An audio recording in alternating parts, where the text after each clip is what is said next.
Welcome to the Lin Ong Buddhist Dharma channel. Please take a moment to quiet your mind and stay here. It's as if we are sitting together, without haste or urgency, without needing to forcefully assert ourselves. There are times in life when we feel like everything is coming at us too quickly. The words of others suddenly become as sharp as knives. An indifferent glance is enough to make our hearts ache. Work isn't going as planned, relationships are cracking, and the things we've sacrificed aren't appreciated. And then, on a very ordinary evening, when all sounds have quieted, we suddenly ask ourselves why we live so kindly, yet still feel so much sadness. Is this life too harsh? Or have people become more callous than before? There are days when we are sad not because of a major event, but just because of a seemingly small comment. There are times when we hurt not because we did something wrong, but because others chose to treat us with coldness. We have endured, stepped back, believing that if we were gentle enough, everything would soften. But in return, sometimes there is only silence, indifference, or the feeling that we are no longer important in someone's eyes.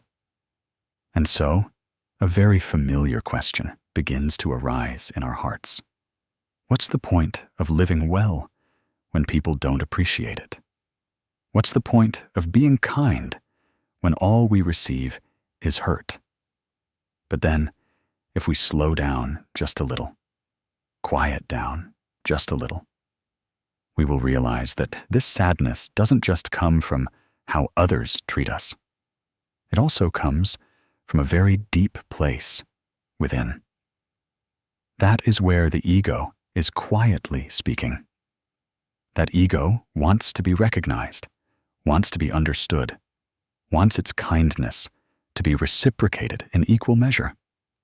When that doesn't happen, the ego immediately feels offended, despised, and hurt. And at that very moment, the sadness is no longer about the circumstance, but about the clash between reality and the desire in our hearts.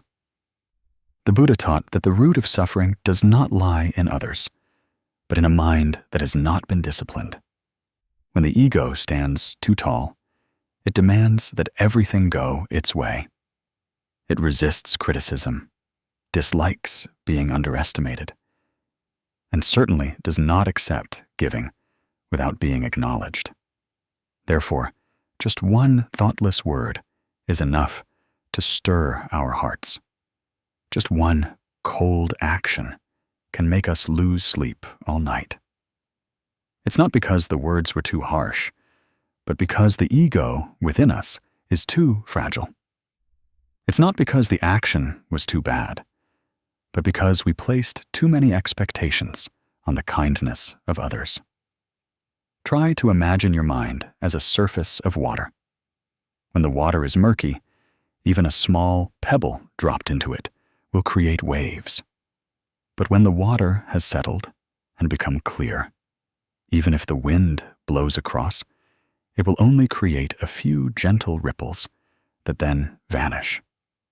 Similarly, when our mind is filled with attachments, if others say something contrary to our wishes, we will feel heavy all day.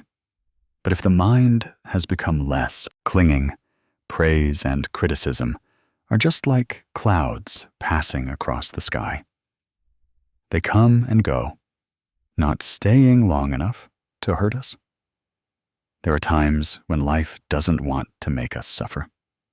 It's just presenting very real mirrors for us to see what we are holding on to.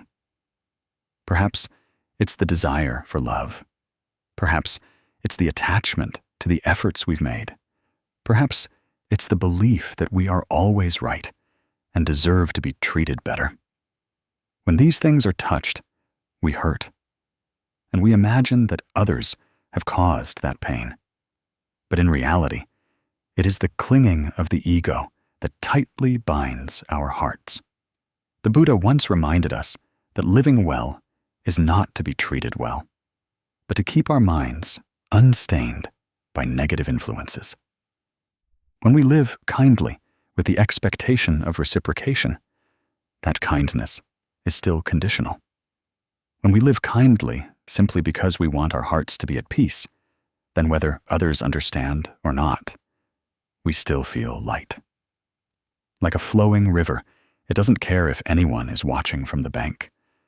The water still flows downwards, quietly and persistently. And perhaps at this very moment, as we begin to look at our sadness with a gentler eye, a very small door is opening. Not a door that promises an end to suffering, but a door that leads to a deeper understanding of ourselves. And from there, a little lighter amid life's unresolved issues. Welcome to the Zen Buddhist Dharma channel. Please subscribe to the channel to sow more good seeds and nourish peace every day. There are times in life when we suddenly realize that everything is changing very quickly, as fast as clouds scattering in the wind, as fast as leaves that were green just moments ago now turning yellow. People who were close yesterday are distant today. Words that were warm yesterday are cold today. Work that seemed stable suddenly becomes precarious. Relationships we relied on suddenly become the source of our deepest hurt. When faced with such changes, a very familiar sadness often arises in our hearts. Sadness because others didn't treat us as we wished. Sadness because we lived well, yet life still wasn't gentle. But if we slow down enough to look deeply, we will see that all these things are not necessarily unfair, but merely operating according to a very natural law of life. Impermanence is not an enemy. Impermanence only reminds us not to place our peace in the hands of others. Sometimes we are sad because of a word. Sometimes we suffer because of a look. Sometimes we carry that pain for days, months, even years, simply because we keep replaying it in our minds like a scratched old record. The person who said those words might have forgotten them long ago, but we haven't. We hold on to it, chew on it, hurting ourselves many more times. The Buddha taught that suffering does not lie in circumstances, but in our holding on to those circumstances in our minds. It's like someone hands us a cup of murky water. We have the right to put it down, but we choose to drink it all and then complain about how bitter our mouth is.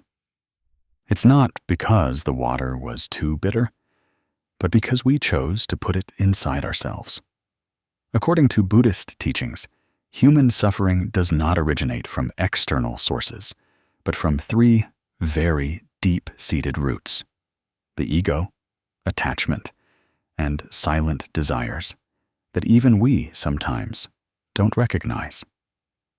The ego makes us believe that we must be respected, acknowledged, and treated fairly in the way we think. Attachment makes us cling tightly to a word, an action, a memory, not allowing it to pass. Desire makes us expect others to understand us, to love us correctly, to live according to the moral standards we set. When these three things are not satisfied, suffering immediately arises.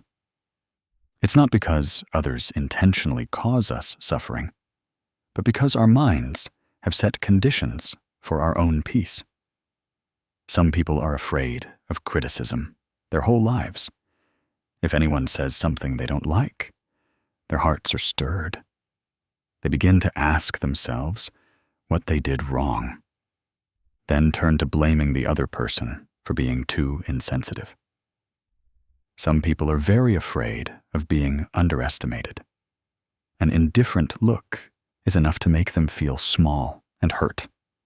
All these reactions don't indicate wickedness, but simply a very human truth, that we are seeking our value in how others treat us.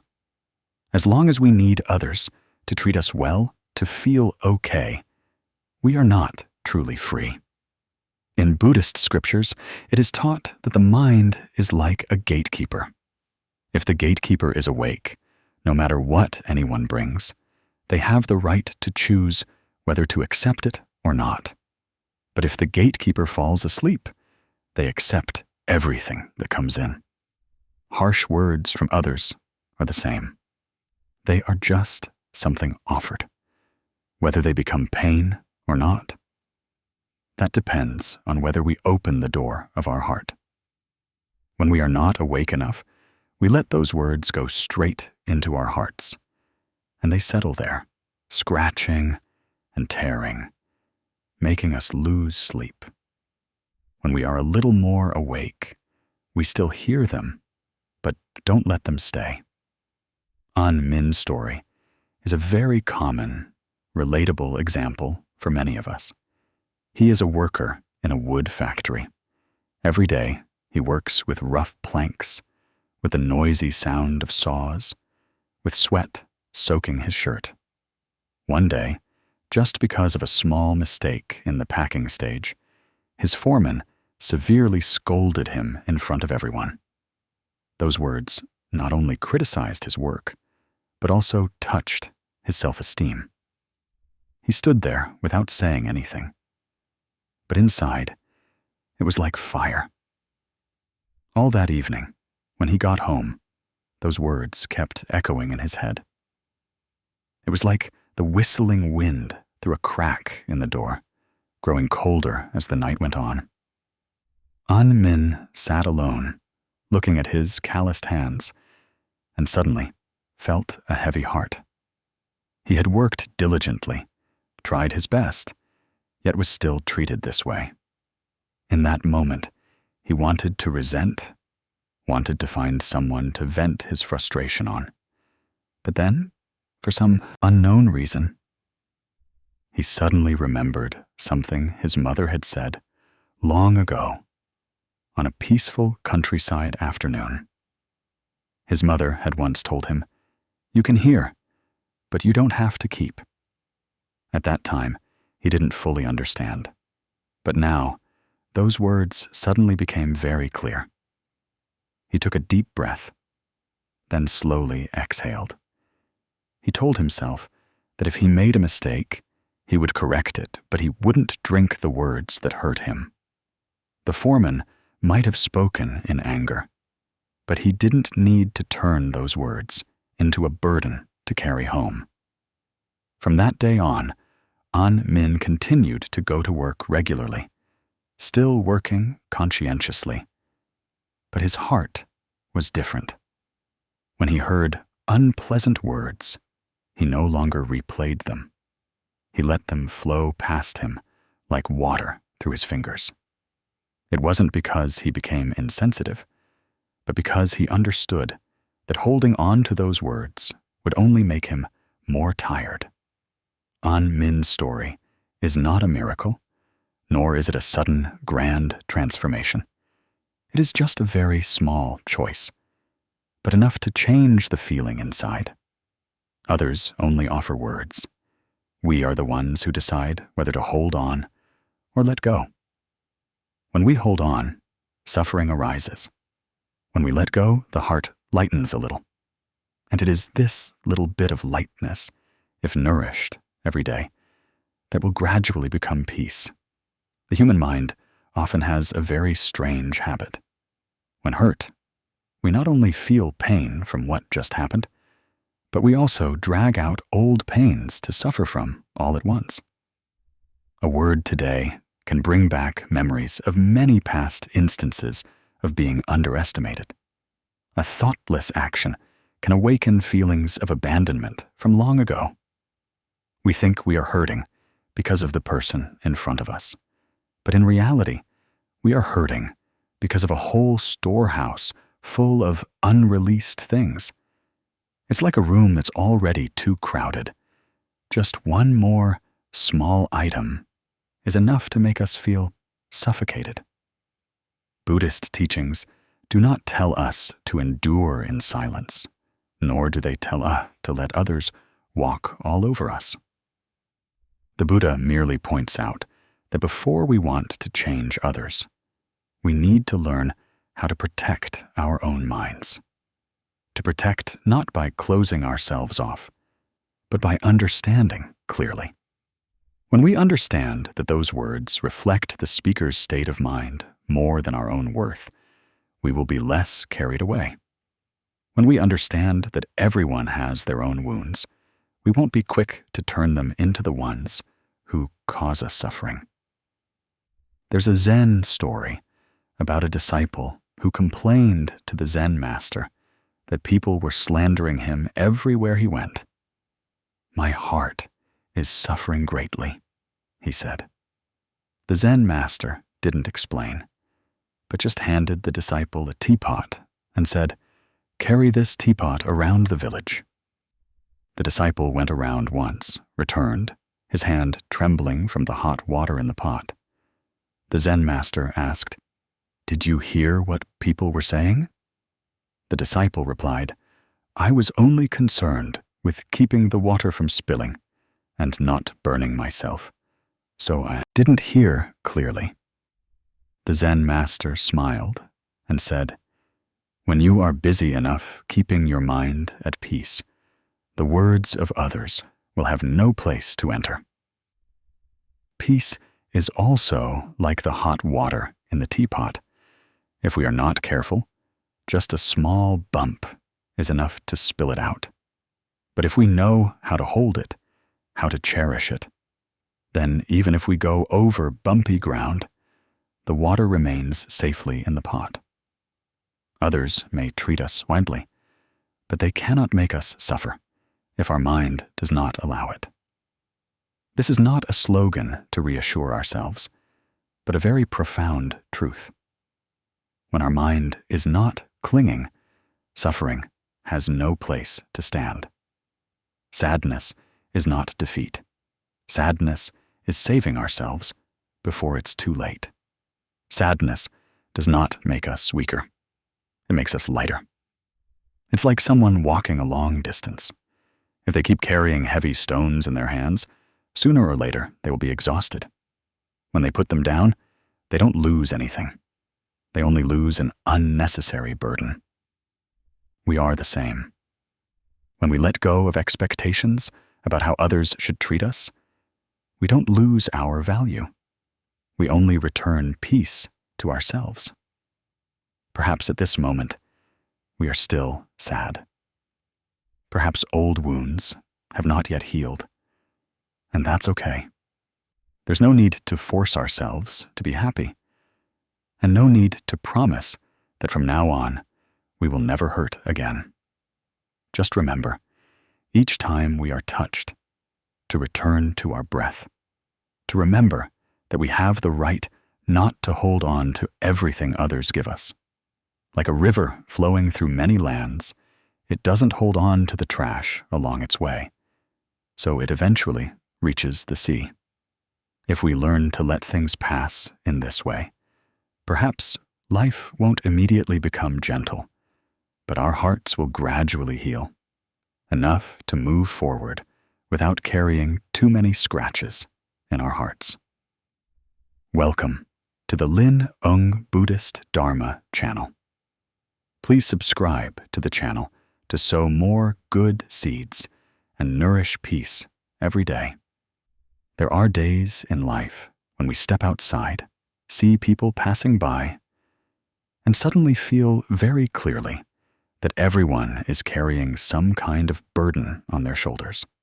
Some carry it in silence, some with a sigh, some with seemingly baseless, irritable words. Life itself is impermanent, like clouds drifting across the sky. Sometimes they gather, sometimes they disperse. Sometimes it's bright, sometimes dark. No one walks through life without stumbling. No one lives without ever hurting. Yet the way each person carries that pain is very different. Some hold it in their hearts like a withered leaf, pressed tightly in an old book, silently but heavily. Others let it overflow into cutting words, cold attitudes, or treatment that hurts others. And then, when we are the ones facing these manifestations, we often forget a very important thing. What we are seeing is only the tip of a very deep river. There are times when we are sad not because of a major event, but because of how others treat us in very small ways. An impatient remark, an unkind glance, and indifferent action. We feel disrespected, misunderstood, not loved enough as we believe we deserve. And at that moment, a very natural reaction rises in our hearts. We blame, we get angry, we shut down. We ask ourselves why people can treat us this way. But if we slow down enough to look a little deeper, we will see that the question can be posed in a gentler way. Why is that person suffering so much that they have to say such words, have to behave in such a way? In Buddhist teachings, there is a very fundamental but also very difficult principle to practice: to see suffering and give rise to compassion, not to see suffering and give rise to resentment. The Buddha taught that beings cause suffering to each other because they themselves are controlled by suffering. When the mind is full of peace, one has no need to hurt anyone. When the heart is full, one does not need to pour one's broken pieces onto others, like a glass of water. When the glass is full of clear water, even if it's gently shaken, the water doesn't spill out. But when the glass is cracked and empty, even a very small bump is enough to make murky water overflow, wetting everyone standing near. The root cause of behaviors that hurt others, if looked at closely, often goes back to 3 familiar things: a hurt ego, attachment to one's own pain, and the desire for others to fill internal shortcomings. When a person is not loved enough, they easily become irritable. When a person has been abandoned, they easily become suspicious and cold. When a person is too tired of life, they no longer have the strength to be gentle. It's not because they are bad, but because they are depleted. It's not because they want to make us suffer, but because they are not yet whole enough not to cause suffering to others. The human mind has a very sophisticated mechanism. When we are in pain, we try to push that pain out to breathe more easily. Some push it out with words, some with attitude, some with a silence full of harm. And often, the person closest will be the one to receive it. Like a sealed room. When the pressure is too great, if there's no escape route, it will explode. A person's suffering is the same. If they have no place to vent, no one to listen, no ability to turn inward and look deeply into their own mind, then that suffering will find a way out by hurting others. The story of Ms. Hoa is a very real image, very close to what we might encounter every day. She is a market vendor, her voice always loud, her words always harsh. Customers often found her unpleasant, and neighboring vendors were wary. Everyone thought she was difficult, grumpy, and not amiable. Sometimes, just a question about the price was enough to make her lose her temper. People gradually avoided her stall, and in their hearts, the image of Ms. Hoa was summed up in 2 words: hard to like. But few knew that behind that harsh voice was a very struggling life. Her husband was in debt, her child was constantly ill, and the cost of medicine and tuition weighed heavily on her every day. At night, when the market was empty, she would sit alone in her small house, calculating every penny, worrying about what tomorrow would bring. These worries had no clear form, but they gnawed at her little by little, exhausting her. And when she went to the market every morning, she carried all of that in her heart, just a small trigger, and everything would overflow. Ms. Lan, the vendor next to her, was initially very annoyed with Ms. Hoa. But then one day, while chatting, Ms. Lan learned about Ms. Hoa's circumstances, not through a direct complaint, but through fragmented details, a question about medicine costs, a request to leave early because her child was hospitalized. From then on, whenever Ms. Hoa lost her temper, Ms. Lan no longer retaliated. She just quietly helped out. When possible, she would say very short, very gentle words. It wasn't because Ms. Lan was trying to win or was exceptionally moral, but because she understood that arguing at that moment would only make things heavier. One day, when the market was less crowded, Ms. Hoa unexpectedly burst into tears. Not because of a specific incident, but as if everything had built up for too long. She sobbed, saying she was sorry, that she was too tired. At that moment, her usual harsh voice disappeared, leaving only an exhausted woman pleading to be understood. In that moment, if anyone stood nearby, they would probably have seen very clearly one thing. The person who causes us pain is often carrying greater pain. That story is not meant to teach us to endure all bad treatment. Buddhist teachings have never taught us to sacrifice ourselves blindly. What is revealed here is just a different perspective. When we understand that the other person is suffering, we can reduce our resentment. When we reduce resentment, our minds become lighter. We don't need to become closer to them, nor do we need to condone their harmful behavior. We just need to maintain enough distance so as not to be drawn into their suffering. Some people, upon hearing this, worry that it means being weak, letting others take advantage. But in reality, understanding is not defeat. Understanding is seeing clearly. When we see clearly, we know when to retreat, when to stand still, and when to leave. Just as when seeing a flooded river, a wise person will not jump in to prove their courage. That person will find a way to go around or wait for the water to recede. Protecting oneself is not selfishness. Protecting oneself is a responsibility. The Buddha once taught that hatred cannot eradicate hatred. Only compassion can dissolve hatred. But compassion here does not mean forcing oneself to love immediately.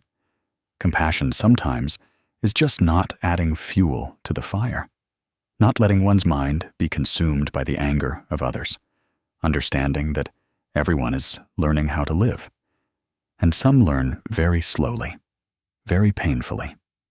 When we encounter someone who treats us badly, instead of asking why they are like that to us, we can quietly ask, what in them is still hurting? That question doesn't need an immediate answer. Just its appearance in the mind is enough to soften the reaction.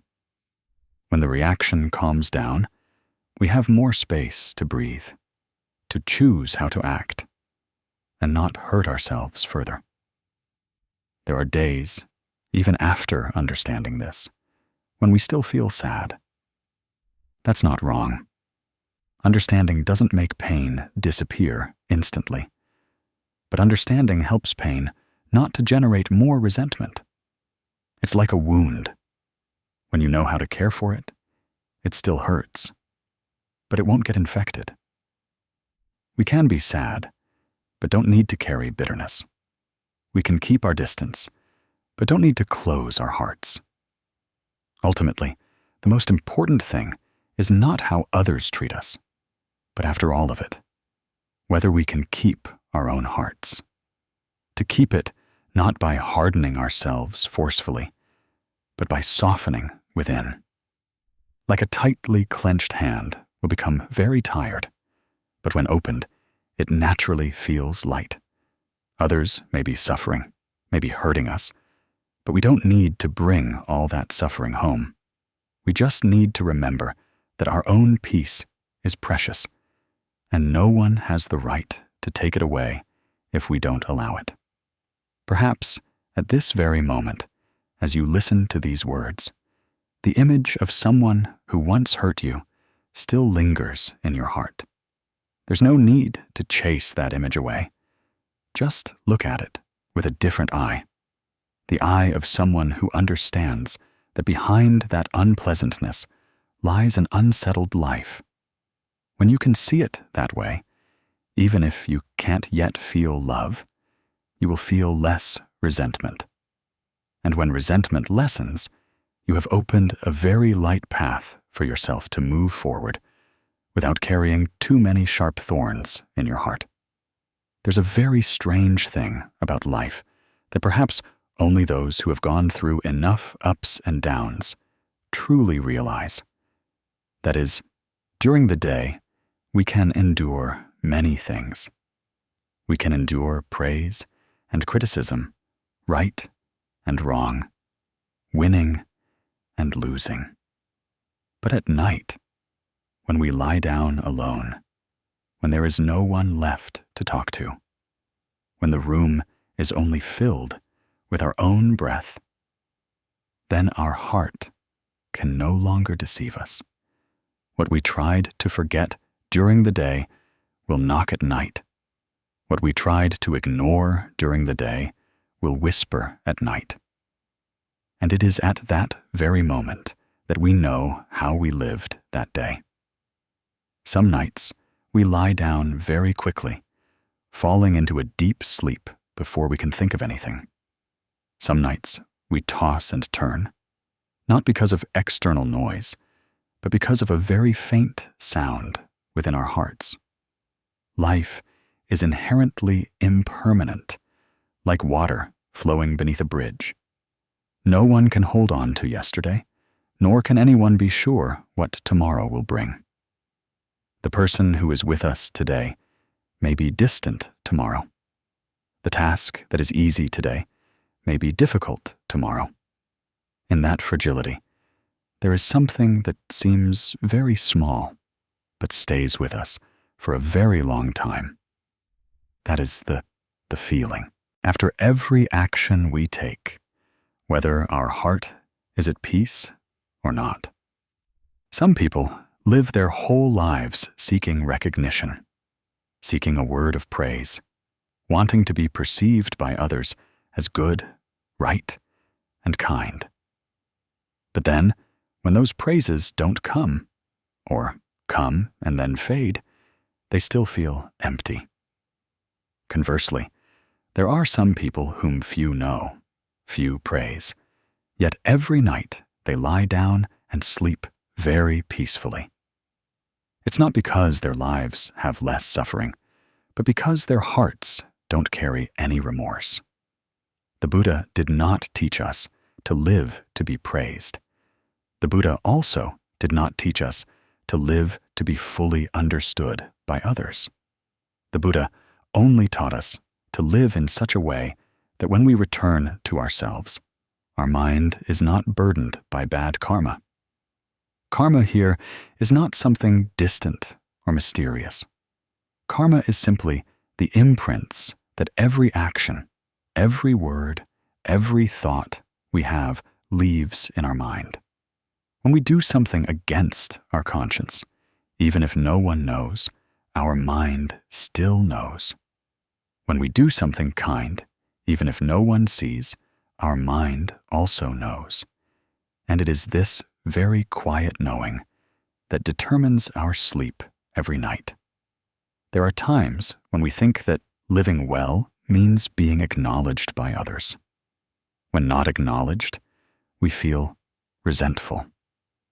We ask ourselves why we do so much, but no one sees it. But if we look deeper, we will realize that this resentment does not come from doing good, but from the desire to be praised.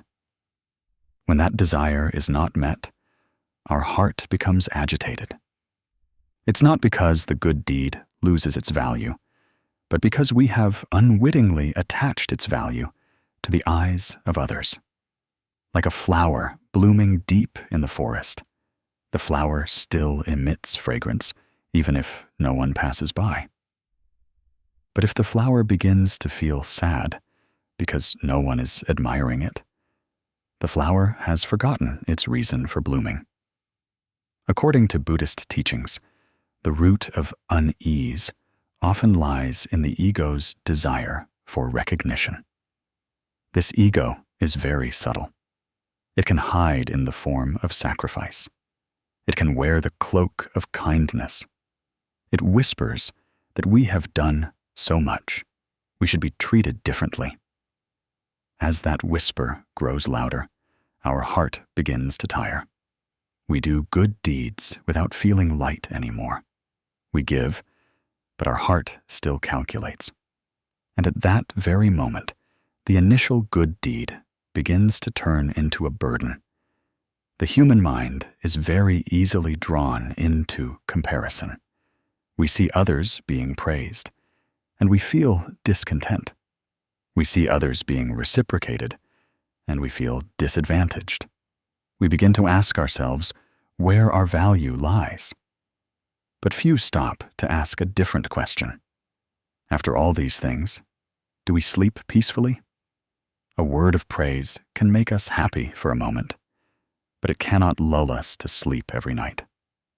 Recognition can make us proud, but it cannot replace the peace that comes from knowing we have not done anything against our conscience. Mr. Tu's story is very simple, but touches something very profound. He is a motorbike taxi driver, riding familiar roads all day, carrying all sorts of people, hearing all kinds of stories. One day, he carried a passenger quite a distance. When they arrived, the passenger hurried off and disappeared into the crowd. When Mr. Tu realized, the passenger had forgotten to pay. People around him said, "You must demand payment. That's your hard work." Mr. Tu watched for a moment, then just smiled gently. He said, "Never mind. Consider it an act of charity." Some people shook their heads upon hearing this, thinking he was foolish. Some said that living like that in this day and age would only lead to disadvantage.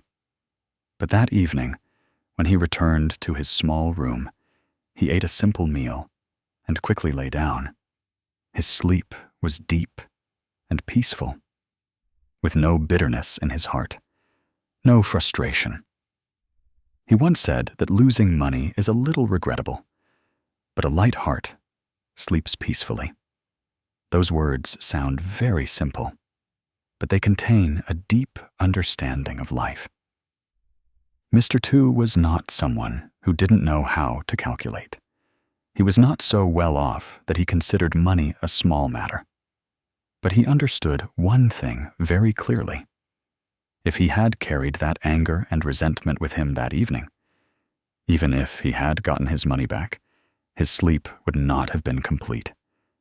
But if he could let it go, considering it a past, yuan, causal condition, then his heart would be lighter. That choice did not make him richer, but it made him more at peace. And for him, peace was enough. This story is not meant to advise everyone to overlook every disadvantage. Each person has different circumstances. What is suggested here is just a very gentle question. In our choices, what are we prioritizing? Prioritizing winning or losing? or prioritizing peace?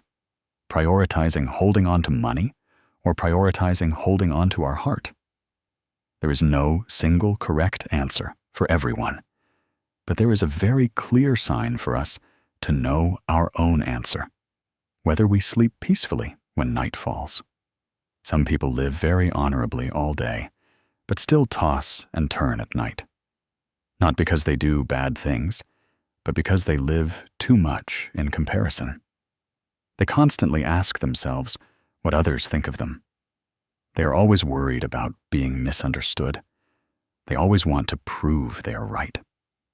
These thoughts are like small gusts of wind. They are not noticeable during the day, but at night they keep blowing, making the heart restless. Conversely, some people live very simply. They do what they believe is right, and then let things go. They don't need to explain too much. They don't need everyone to understand. That very simplicity is the warm blanket for their sleep. The Buddha once taught that happiness does not lie in how much we have, but in how much we can let go. Letting go here does not mean abandoning responsibility, but letting go of unnecessary burdens in the mind. Letting go of the desire for praise. Letting go of the need to prove oneself good. When we no longer have to play the role of a good person for others to see, we can truly rest.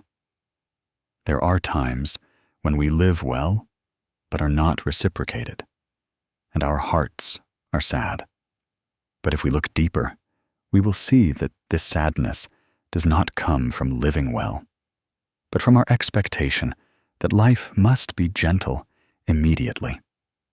Meanwhile, life has its own rhythm, like sowing a seed. You don't sow today and get fruit tomorrow. If you stand there demanding that the tree bear fruit immediately, you will be the first to tire. But if you sow, water, and then leave it, your heart will be much lighter. Living well is not a transaction. It's not that we give a part of our kindness and demand that life return exactly that part. Living well is simply not doing anything that would make our heart feel ashamed before ourselves. When we don't say words that hurt anyone out of anger, we sleep peacefully at night. When we don't do anything deceitful for immediate gain, we sleep peacefully at night. When we choose not to respond to ill will with ill will, even if there's a little sadness in our heart, we still sleep more easily than if we carry bitterness. There's a very light but very true thing. Our body can be tired, but if the mind is at peace, sleep is still deep. Conversely, the body may not do much, but if the mind is restless, the night is still long. Sleep is a very honest measure. It is not affected by the praise of others. It is not bought by external recognition. It only reflects one thing: whether today we have lived in harmony with our own heart. Perhaps at this moment, hearing these things, you are still wondering. You ask yourself if it's really a loss to live well if no one knows. If you always yield, will you be disadvantaged? These questions are very human, very real. There's no need to rush to dismiss them. Just hold them lightly in your heart. Then, one day, on a very ordinary evening, when you lie down and realize you sleep faster, deeper, you will have your own answer. Welcome to the Lin Ung Buddhist Dharma channel.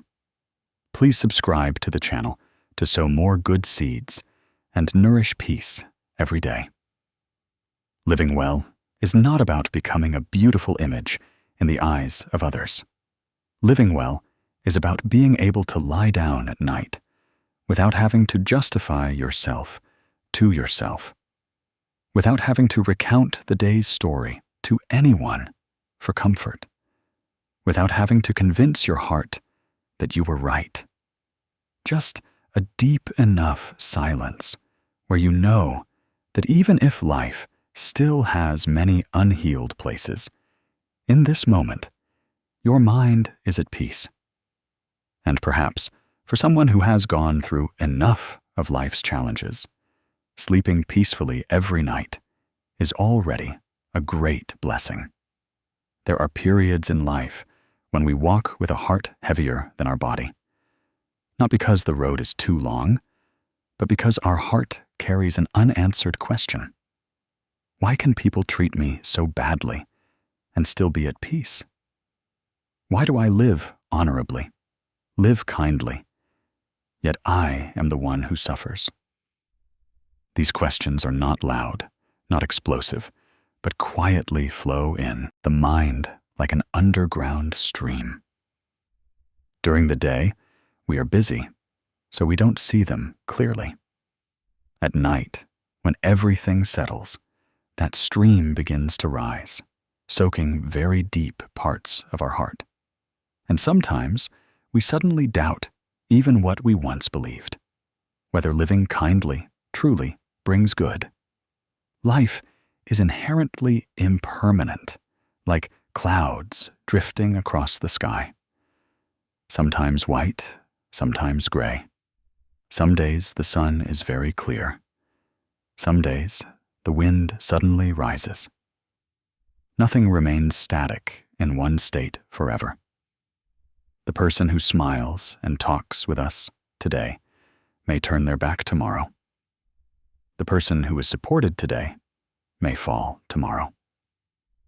In that change, what exhausts people the most is not the event, but the feeling of injustice, the feeling that one has done what is right, but still suffers, the feeling that the wrongdoer is at peace.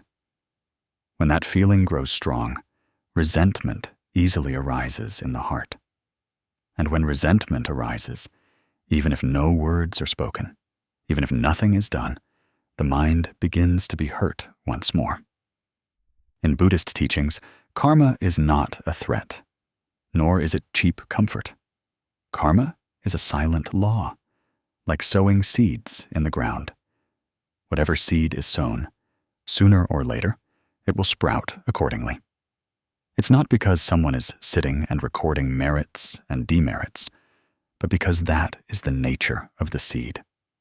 A chili seed cannot bloom into a lotus, and a lotus seed cannot bear bitter fruit. But because there is a time gap between sowing and harvesting, people often lose patience. We see the person who hurt us still smiling and talking. We think that karma doesn't exist, but we forget that a coconut seed sown today cannot bear fruit by evening. The Buddha once taught, "Do not despise evil, thinking it will not come nigh unto me. Do not despise merit, thinking it will not come nigh unto me." This teaching is not meant to frighten us, but to remind us to understand more deeply the workings of life. When a person does something that hurts others, that imprint is not just on the pain of the victim, but it is also deeply etched into the consciousness of the perpetrator themselves. Perhaps externally, they haven't encountered anything. Perhaps their life still flows on. But internally, a habit has formed. The habit of taking trust lightly. The habit of disregarding the feelings of others. The habit of choosing immediate gain instead of integrity. And these very habits will lead them far away from peace, whether they realize it or not. Human suffering, when treated badly, often doesn't lie in the action itself, but in comparison. We look at others' lives and ask ourselves why they are still okay. We look at ourselves and feel disadvantaged. When that comparison prolongs, our mind begins to lose balance. We want to demand justice, We want someone to pay. We want the world to correct itself immediately.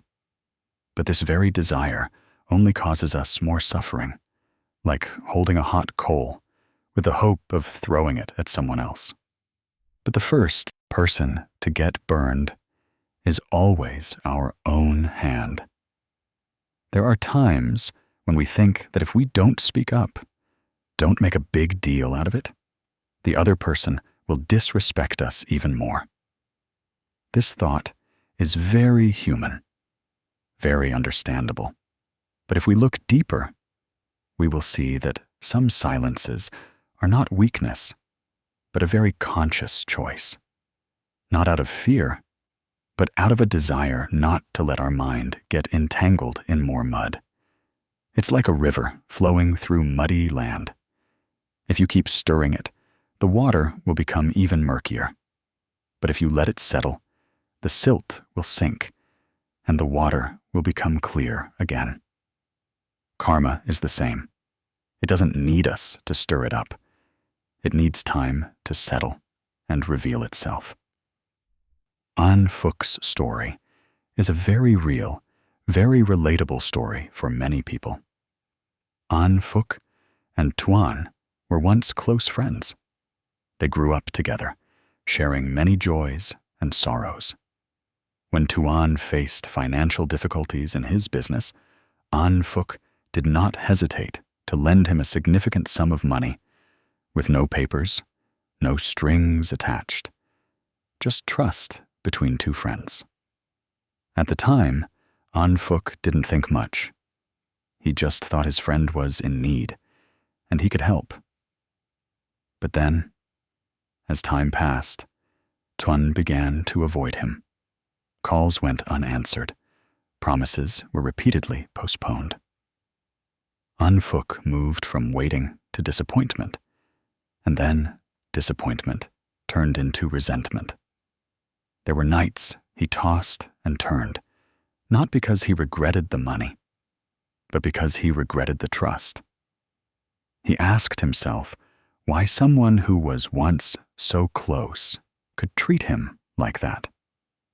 Sometimes he wanted to make a big deal out of it, wanted to go directly to Tuan, wanted to have a clear discussion.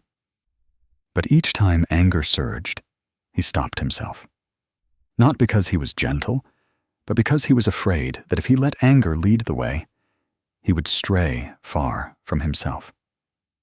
An Phuk chose to remain silent, not the silence of resignation, but the silence to preserve his mind. He continued to go to work, to live, to treat those around him kindly. But the wound in his heart was not painless. It ached subtly. Sometimes he asked himself if he was foolish to trust people. But each time he thought about having to dispute, to win or lose. His heart felt heavier. And he realized that if he continued to cling to the resentment, then whether Tuan repaid the money or not, he would have made himself suffer much more. A few years later, life changed. Tuan's business failed. The relationships that once surrounded him gradually faded away. The people who had once made promises with him were no longer there. In a chance encounter with An Phuk, Tuan no longer had his former confident demeanor. He lowered his head and said very softly, "I understand." Without many words, An Phuk also understood. He understood that there are some lessons no one needs to teach. Life will teach them. He understood that some debts are not just about money, but about trust. And when trust is lost, even if the money is recovered, the peace of mind cannot be reclaimed. This story is not to say that everyone who does wrong will end up in dire straits. Karma does not always manifest in obvious events. Some people still live comfortably, but are always restless inside. Some people do not lack material possessions, but are always afraid of losing them. Some people have many relationships, but cannot trust anyone. That is also karma. It's just that this karma lies deep within, not easily visible from the outside.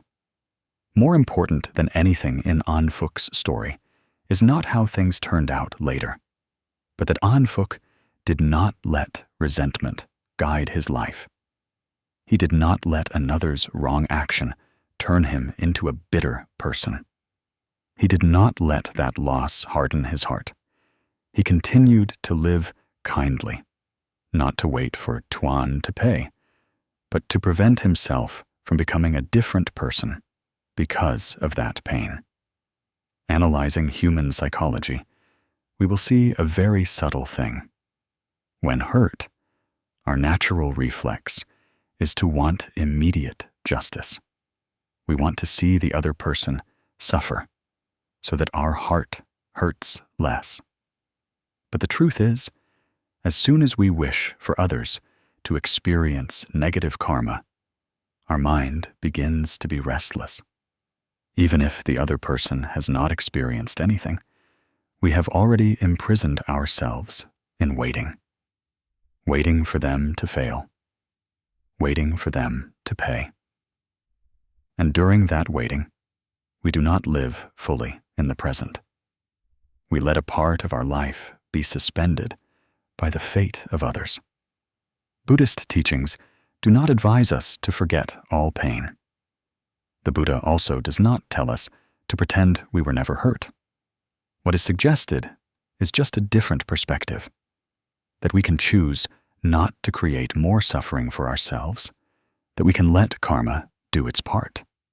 Like a farmer sowing seeds, we only need to tend to our own garden, not stand by the fence looking at others' gardens and worrying about whether their plants will bear fruit. There is a saying in the sutras that many people quote, "Hatred does not cease by hatred. By love alone does hatred cease." Compassion here does not mean condoning wrong, but not letting the wrong of others drag us down. When we understand this, we no longer need to prove who is right or wrong. We just need to live so that each day passes without our hearts becoming heavier. Karma spares no one, but it is not hasty. It moves slowly, but very accurately. It doesn't need us to act on its behalf. It doesn't need us to remind it. Our job is simply to sow good seeds in every thought, every word, every action. When we choose not to retaliate, it's not out of fear, but out of understanding. When we choose not to explain, it's not out of helplessness, but because we don't want our mind to be further agitated. When we choose to live rightly, healthily, kindly, we are creating a very stable refuge for ourselves within our own hearts. Perhaps, in the present, we still feel disadvantaged. Perhaps there are still moments when we remember and our heart tightens. That's very natural. But if we pay close attention, we will realize that each time we don't let anger lead the way, each time we don't nourish resentment, our heart feels a little lighter. It's not that the pain is gone, but that it hurts less. It's not that we don't remember, but that we remember without being carried away. And then, at some point, perhaps a long time later, when we look back, we will see that the things that once hurt us no longer hold the same weight. Not because the other person apologized or paid, but because we have moved past it, like a strong wind that once scattered leaves all over the yard. When the wind has passed, the yard is clean again. No one needed to sweep it. Time and stillness have done the work. There is no promise that practicing meditation will immediately change life. There is no guarantee that the person who hurt us will soon face consequences. There is only a very gentle door that opens. This door leads to a deeper understanding that when we don't use ill will to respond to ill will, we have saved ourselves first. When we believe in karma without impatience, we have given our heart a space to breathe. And in that space to breathe, even if life still has many unhealed aspects, our mind has begun to heal a little, just a little, but enough for us to continue walking without carrying too much heaviness. Welcome to the Zen Buddhist Dharma channel. Please subscribe to the channel to sow more good seeds and nourish peace every day. There are times in life when we realize we have gone very far just to hold on to something that fundamentally doesn't belong to us. Not because the path was beautiful, but because we were afraid that stopping would reveal emptiness. Not because the other person was so important, but because we had gotten used to placing our expectations on them. When we sit quietly and look back, we realize that most of our exhaustion doesn't come from circumstances, but from our efforts to cling to things that are silently draining us. Life is inherently impermanent, like water flowing through our hands. The tighter we clench, the faster the water slips away. The harder we try to hold on, the more tired our heart becomes. But people often only understand this after a long period of exhaustion. Therefore, letting go is not a sudden act, but the result of a process of realization. Realizing that some relationships, though once close, are no longer healthy. Realizing that some expectations, though originating from good intentions, are misplaced. Realizing that if we continue, what we lose is not just time, but inner peace. Once realized, letting go no longer carries the bitterness of loss, but the lightness of awakening. In Buddhist teachings, letting go is not escaping. Letting go is also not denying responsibility. Letting go is knowing clearly what we are holding in our hands and understanding whether that thing is still nourishing us. The Buddha taught that suffering arises from craving and clinging. Craving, attachment. Clinging is holding on. When we love something without wisdom, that love easily turns into a burden. When we hold on to a person or a relationship merely out of fear of losing it, that clinging gradually wears us down. The root of suffering does not lie in the other person, but in our inability to let go of what is no longer suitable. Some people live very kindly, very patiently, but their hearts are always heavy, not because they are unfortunate, but because they are using their kindness to cling to things that no longer respect them. They think that if they try a little harder, wait a little longer, everything will change. But life doesn't operate that way. Some people, the more attention they get, the more they push. Some relationships, the more you try to hold on to them, the more distorted they become.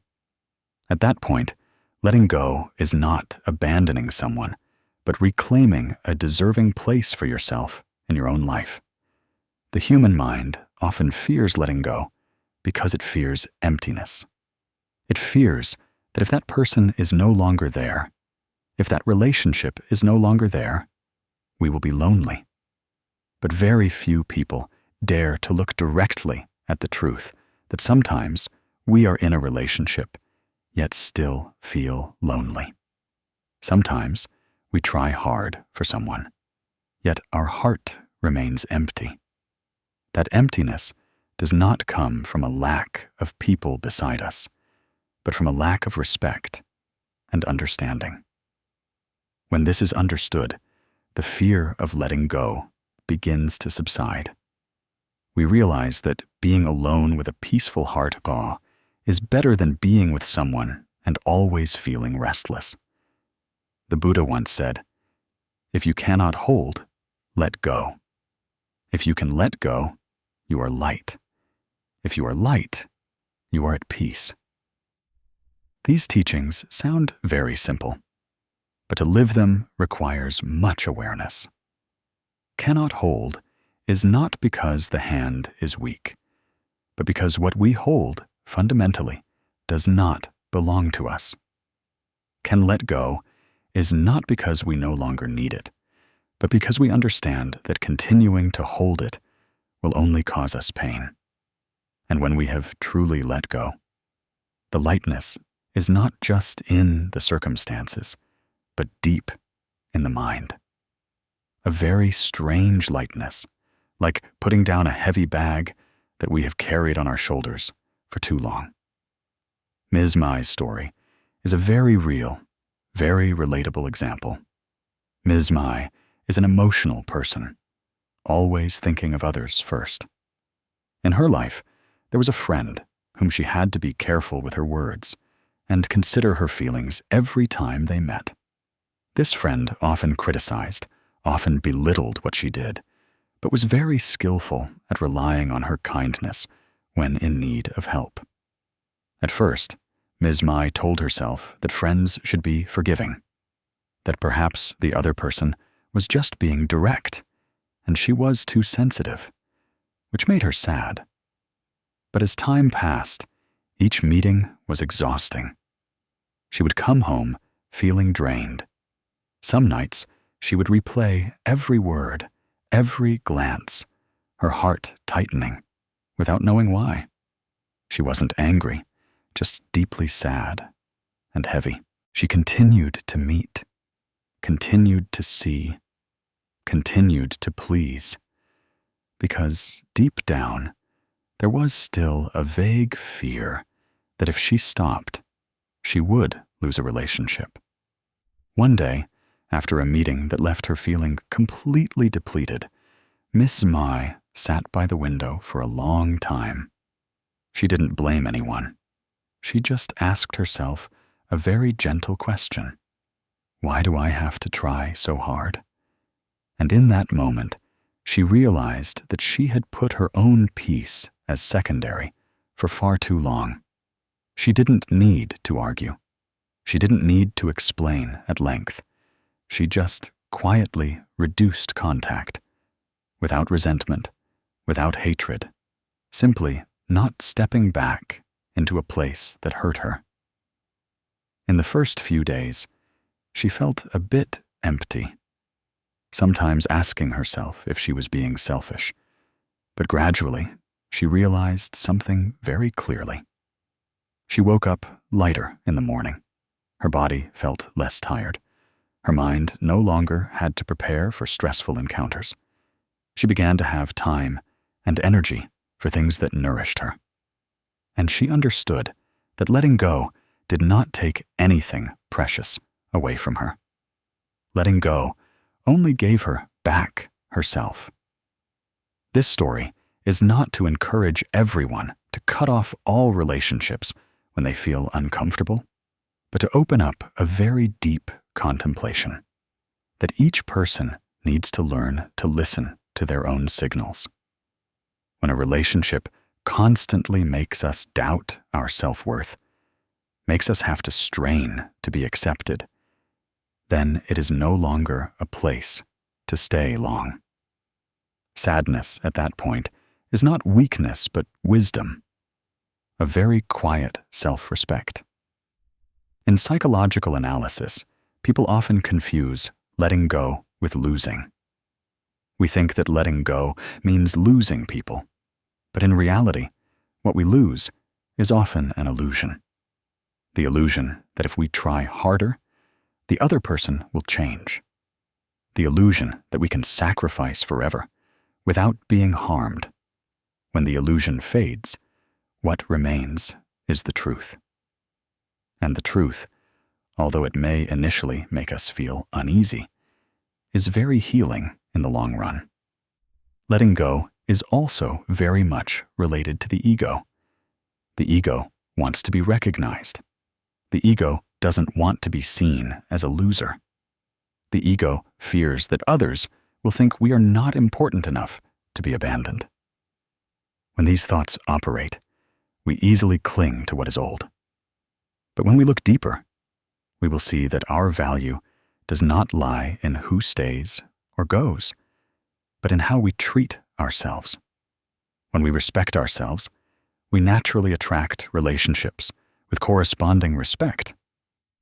Letting go of misplaced expectations is also a very high form of wisdom. There are some people we cannot expect to understand us. There are some people we cannot expect to treat us more kindly because they are not yet capable. When we keep placing expectations where they cannot be met, we only disappoint ourselves repeatedly. Letting go of expectations is not pessimism, but clearly seeing the limitations of others. Once seen clearly, we no longer blame. We simply adjust the distance so as not to be hurt further.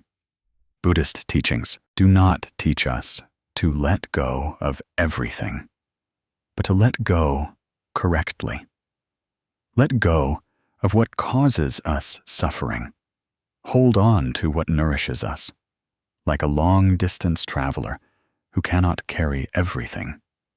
One must be selective, knowing what is necessary and what should be put down. When we let go correctly, we do not feel loss. We feel light.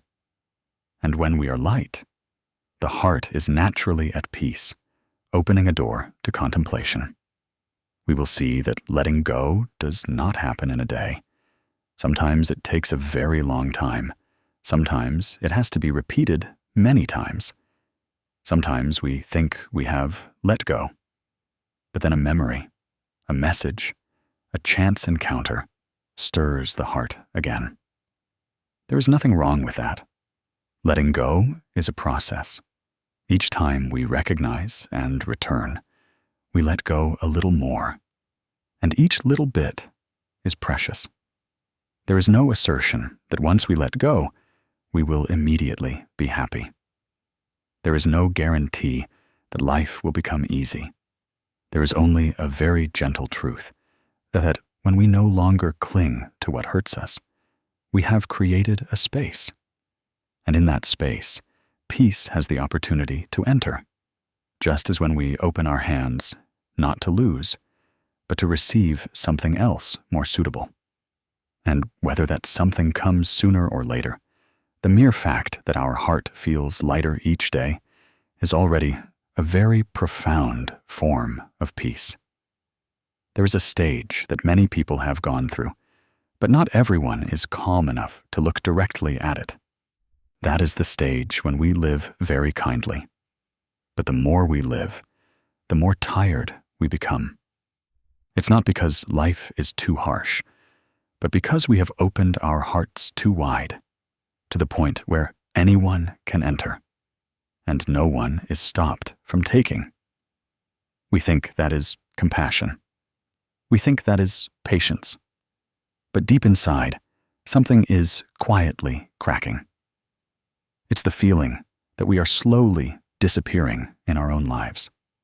Life is inherently impermanent. People come and go. Relationships arise and cease like leaves on a branch. Nothing remains in one form forever. But in that impermanence, there is one thing that is very easily misunderstood: kindness. Many people think that living well means enduring. They think that the more patient they are, the more blessings they will receive. They think that if they set boundaries, they are no longer a kind person. These very thoughts make gentle people the most vulnerable, not because they lack wisdom, but because they have never been taught that compassion does not mean forgetting oneself. In Buddhist teachings, compassion always goes hand in hand with wisdom. Compassion without wisdom leads to indulgence. Compassion without boundaries leads to self-harm. The Buddha did not teach people to sacrifice themselves to please everyone. The Buddha taught people to clearly understand the origin of suffering and not to create more suffering for themselves. When we allow others to constantly cross our boundaries, we not only hurt ourselves, but also inadvertently nourish the ignorance of the other person, because they will think that their behavior is acceptable. The root of not daring to set boundaries often lies in a very subtle ego. The ego fears being disliked. The ego fears being rejected. The ego wants to be recognized as a good person. We are patient, not always because we love others, but often because we are afraid of what others might think of us. When we realize this, we don't need to blame ourselves. We just need to see clearly, because only by seeing clearly can we step out of the familiar cycle of suffering. The human mind is very special. When we continuously give without being respected, a form of quiet fatigue arises in our hearts. It doesn't erupt into anger, but settles into resignation. We still smile, still help, but inside we gradually drain, like a teapot that is poured from every day, but never refilled. Eventually, the pot still has its shape, but inside it is completely dry. And when it is dry, we no longer have the strength to love anyone, not even ourselves. The Buddha once taught that knowing enough is wealth, but knowing enough applies not only to material things, but also to giving. Giving enough is a blessing. Giving too much without awareness becomes karma.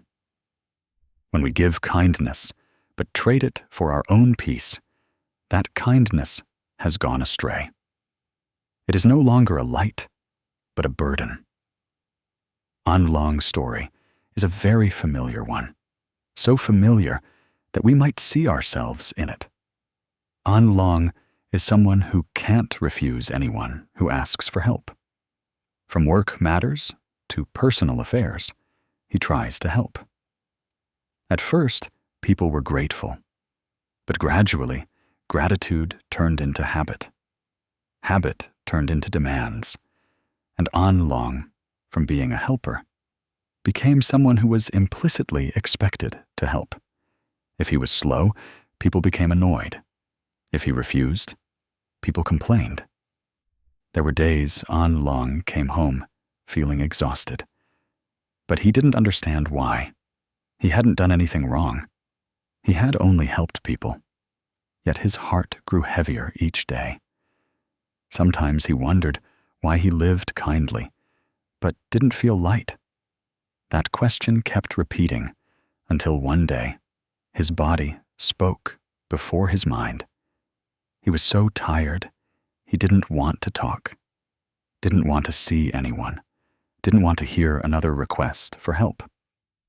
In a very quiet moment, An Long suddenly realized one thing, that he had given too much without checking if he had enough left, that he had been so afraid of upsetting others that he forgot his own feelings.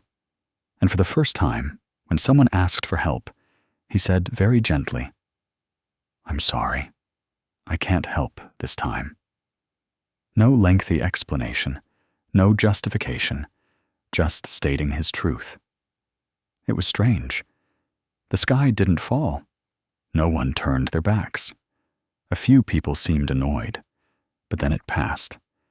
And more importantly, An Long didn't feel he had become a bad person. He just felt his heart hurt less. He began to understand that saying no at the right time didn't make him lose his kindness, but helped that kindness live longer. That story opens a very important door for contemplation.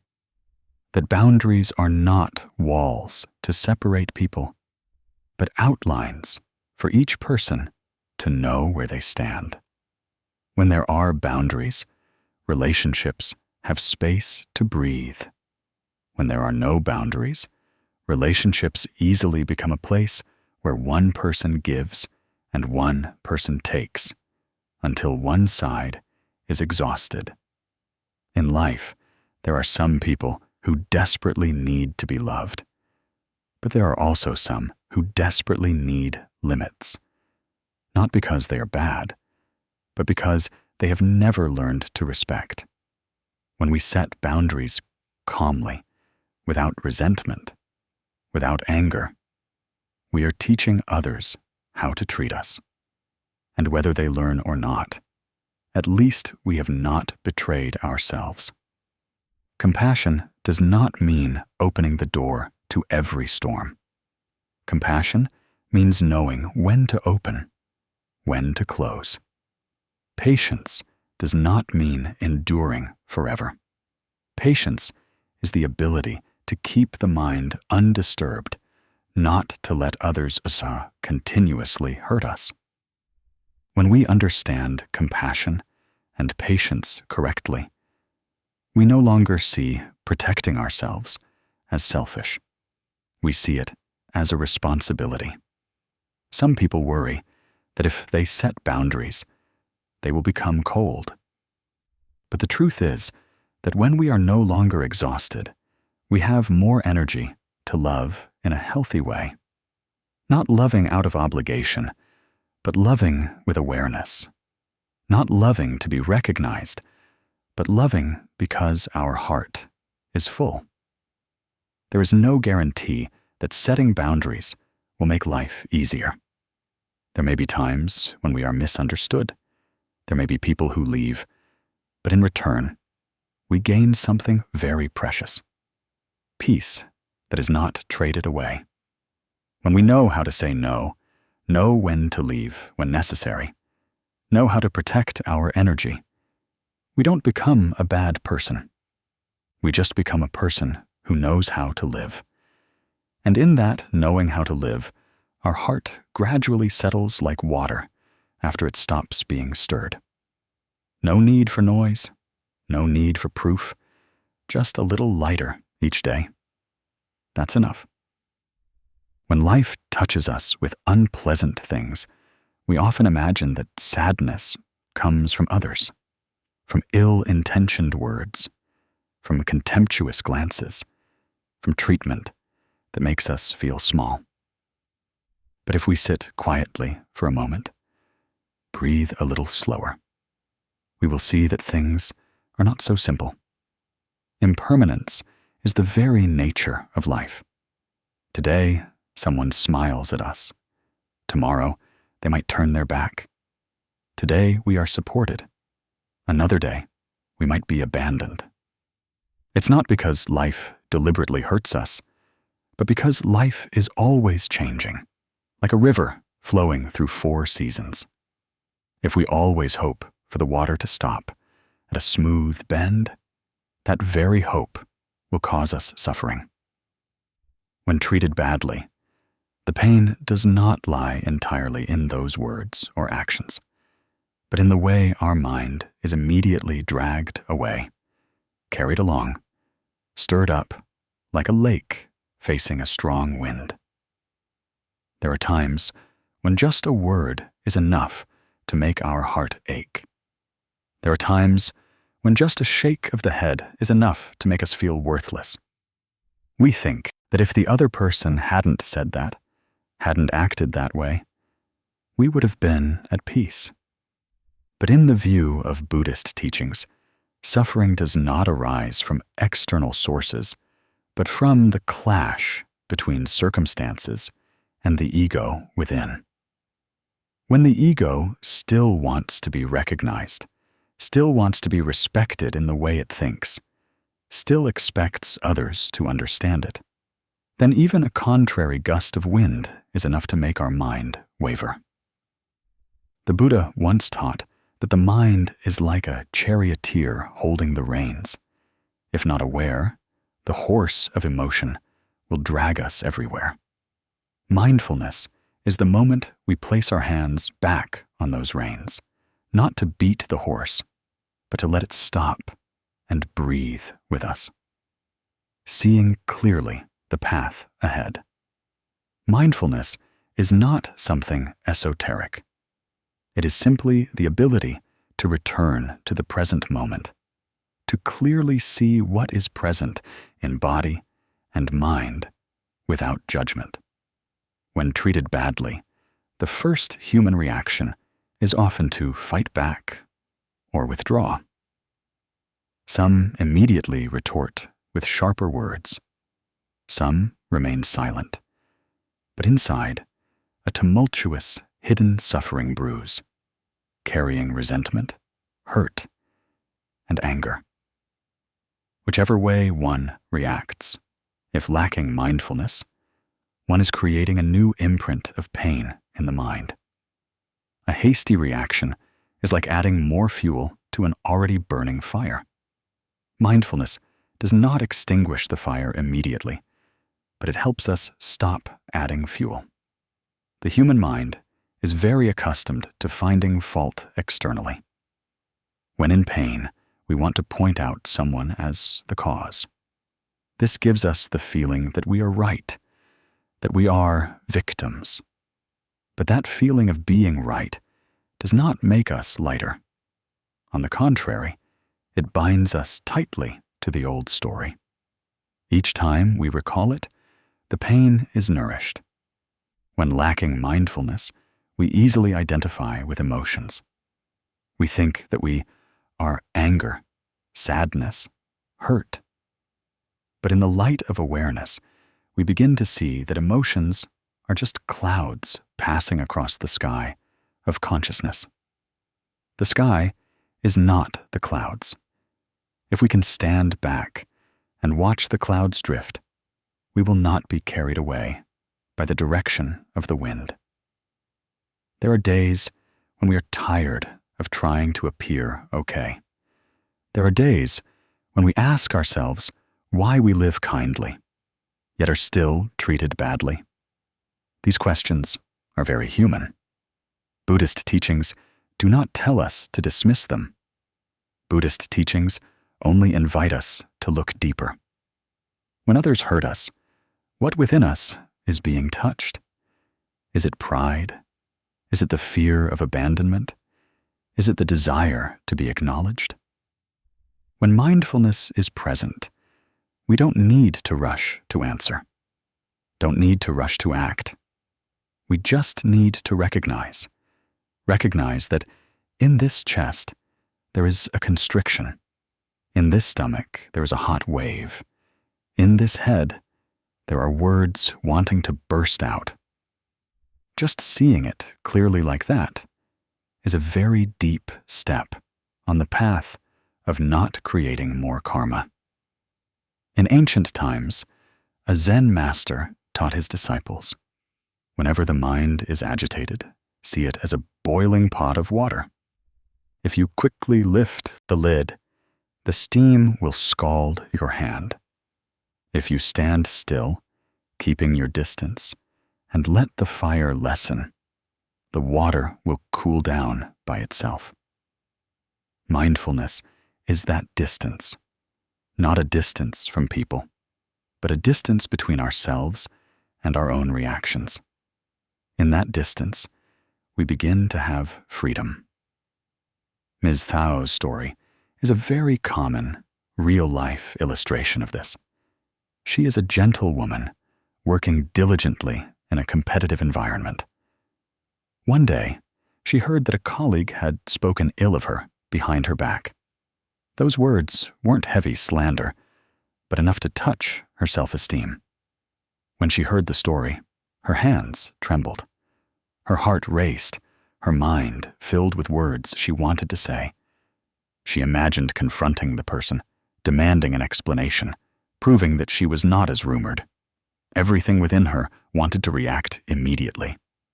But amidst the surging emotions, she remembered a teaching she had once heard during a mindfulness sharing session. When the mind is agitated, do nothing for 3 breaths. She wasn't sure it would help, but she decided to try. She sat still, placed her hands on her stomach, inhaled slowly, and exhaled a little longer. The first breath was still shaky. The second breath began to deepen. By the third breath, she realized she was still sitting there, still safe. Although the emotions hadn't disappeared, she said nothing more. That day, she went home and let the story rest. In the days that followed, each time she recalled it, the emotions resurfaced. But each time she returned to her breath, observing the sensations within her body, as if watching a wave, sometimes high, sometimes low. She didn't try to chase them away, nor did she let herself drown in them. A week passed, and the story gradually settled. No confrontation took place, no formal apology was made. But something within her had changed. She realized that if she had reacted immediately that day, things might have gone further, become more complicated, leaving difficult to erase scars. The moment she paused saved her from causing herself further suffering. The lesson from this story is not about whether silence is right or wrong. It lies in the fact that mindfulness gives us the power to choose. With awareness, we are no longer dragged along by emotions like a leaf in the wind. We can choose to speak or not to speak, to act or to wait. Reaction creates karma because it stems from ignorance, from identification with a wounded ego. Mindfulness helps us see that root so we don't need to nourish it further. Modern psychology also states that between stimulus and response, there is always a space. In that space lies human freedom. Buddhist teachings, thousands of years ago, pointed out the same thing, but in the language of awareness. That space is mindfulness. When others speak harsh words, the stimulus has occurred. If we react immediately, we lose the space. If we stop, breathe, and look at the emotion, the space opens. In that space, we are no longer a victim being dragged along, but an observer of our mind's flow. Some people ask if constantly pausing like that is weakness. This question stems from the misunderstanding that mindfulness is avoidance. In fact, mindfulness does not avoid anything. It confronts very directly, but it confronts with awareness, not with impulsivity. When the mind is calm enough, if we need to speak, we will speak with words that do not cause further harm. If we need to leave, we will leave without carrying resentment. The power of mindfulness lies in its softness, like water. Water is not stubborn, yet nothing can stop its flow. In daily life, we have countless opportunities to practice this. A criticism from a loved one, a cold attitude from a colleague, an unkind glance from a stranger. Each situation is an invitation to return to ourselves, not to blame ourselves, but to see clearly. When we sincerely ask what in us is being touched, we begin to understand ourselves better. Sometimes it's an old wound from long ago that has never been looked at. Sometimes it's the fear of not being good enough. Mindfulness is like a hand gently placed on those sore spots, not gripping tightly, not pushing away. When we practice like this long enough, we will see a very strange thing. Others may still behave unpleasantly.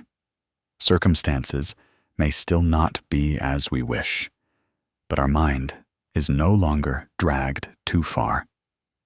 We begin to be able to stay with ourselves in difficult times. That is a very quiet form of peace, not loud, not ostentatious, like sitting by a riverbank, watching the water flow, knowing that we don't need to jump in to prove anything. Mindfulness does not promise that we will never be hurt again. Life is not like that.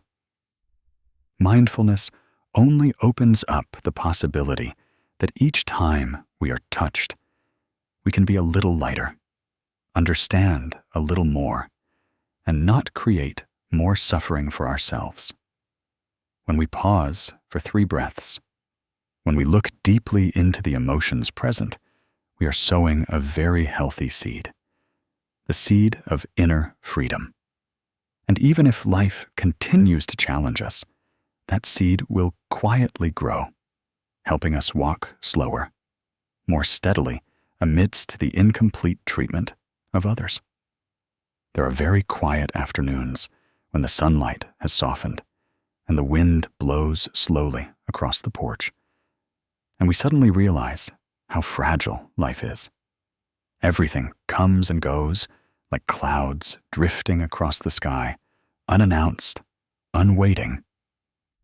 A relationship once thought to be enduring can crack after just a few words. A job once thought stable can end with a short notice.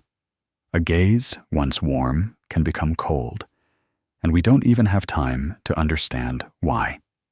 Impermanence is not something distant, but when it directly touches our lives, we still feel pain. Not because we don't know life changes, but because deep down, we still hope for things to remain stable for us to lean on. When others treat us badly, when we are rejected, when we are underestimated, sadness often doesn't lie entirely in the action itself, but in the feeling that our value has been lost. We hurt not just from losing an opportunity, but from asking ourselves who we are in the eyes of others. In the view of Buddhist teachings, a person's value has never lain entirely in how others treat them. The Buddha once taught that each person is the owner of their own karma, the inheritor of their own karma.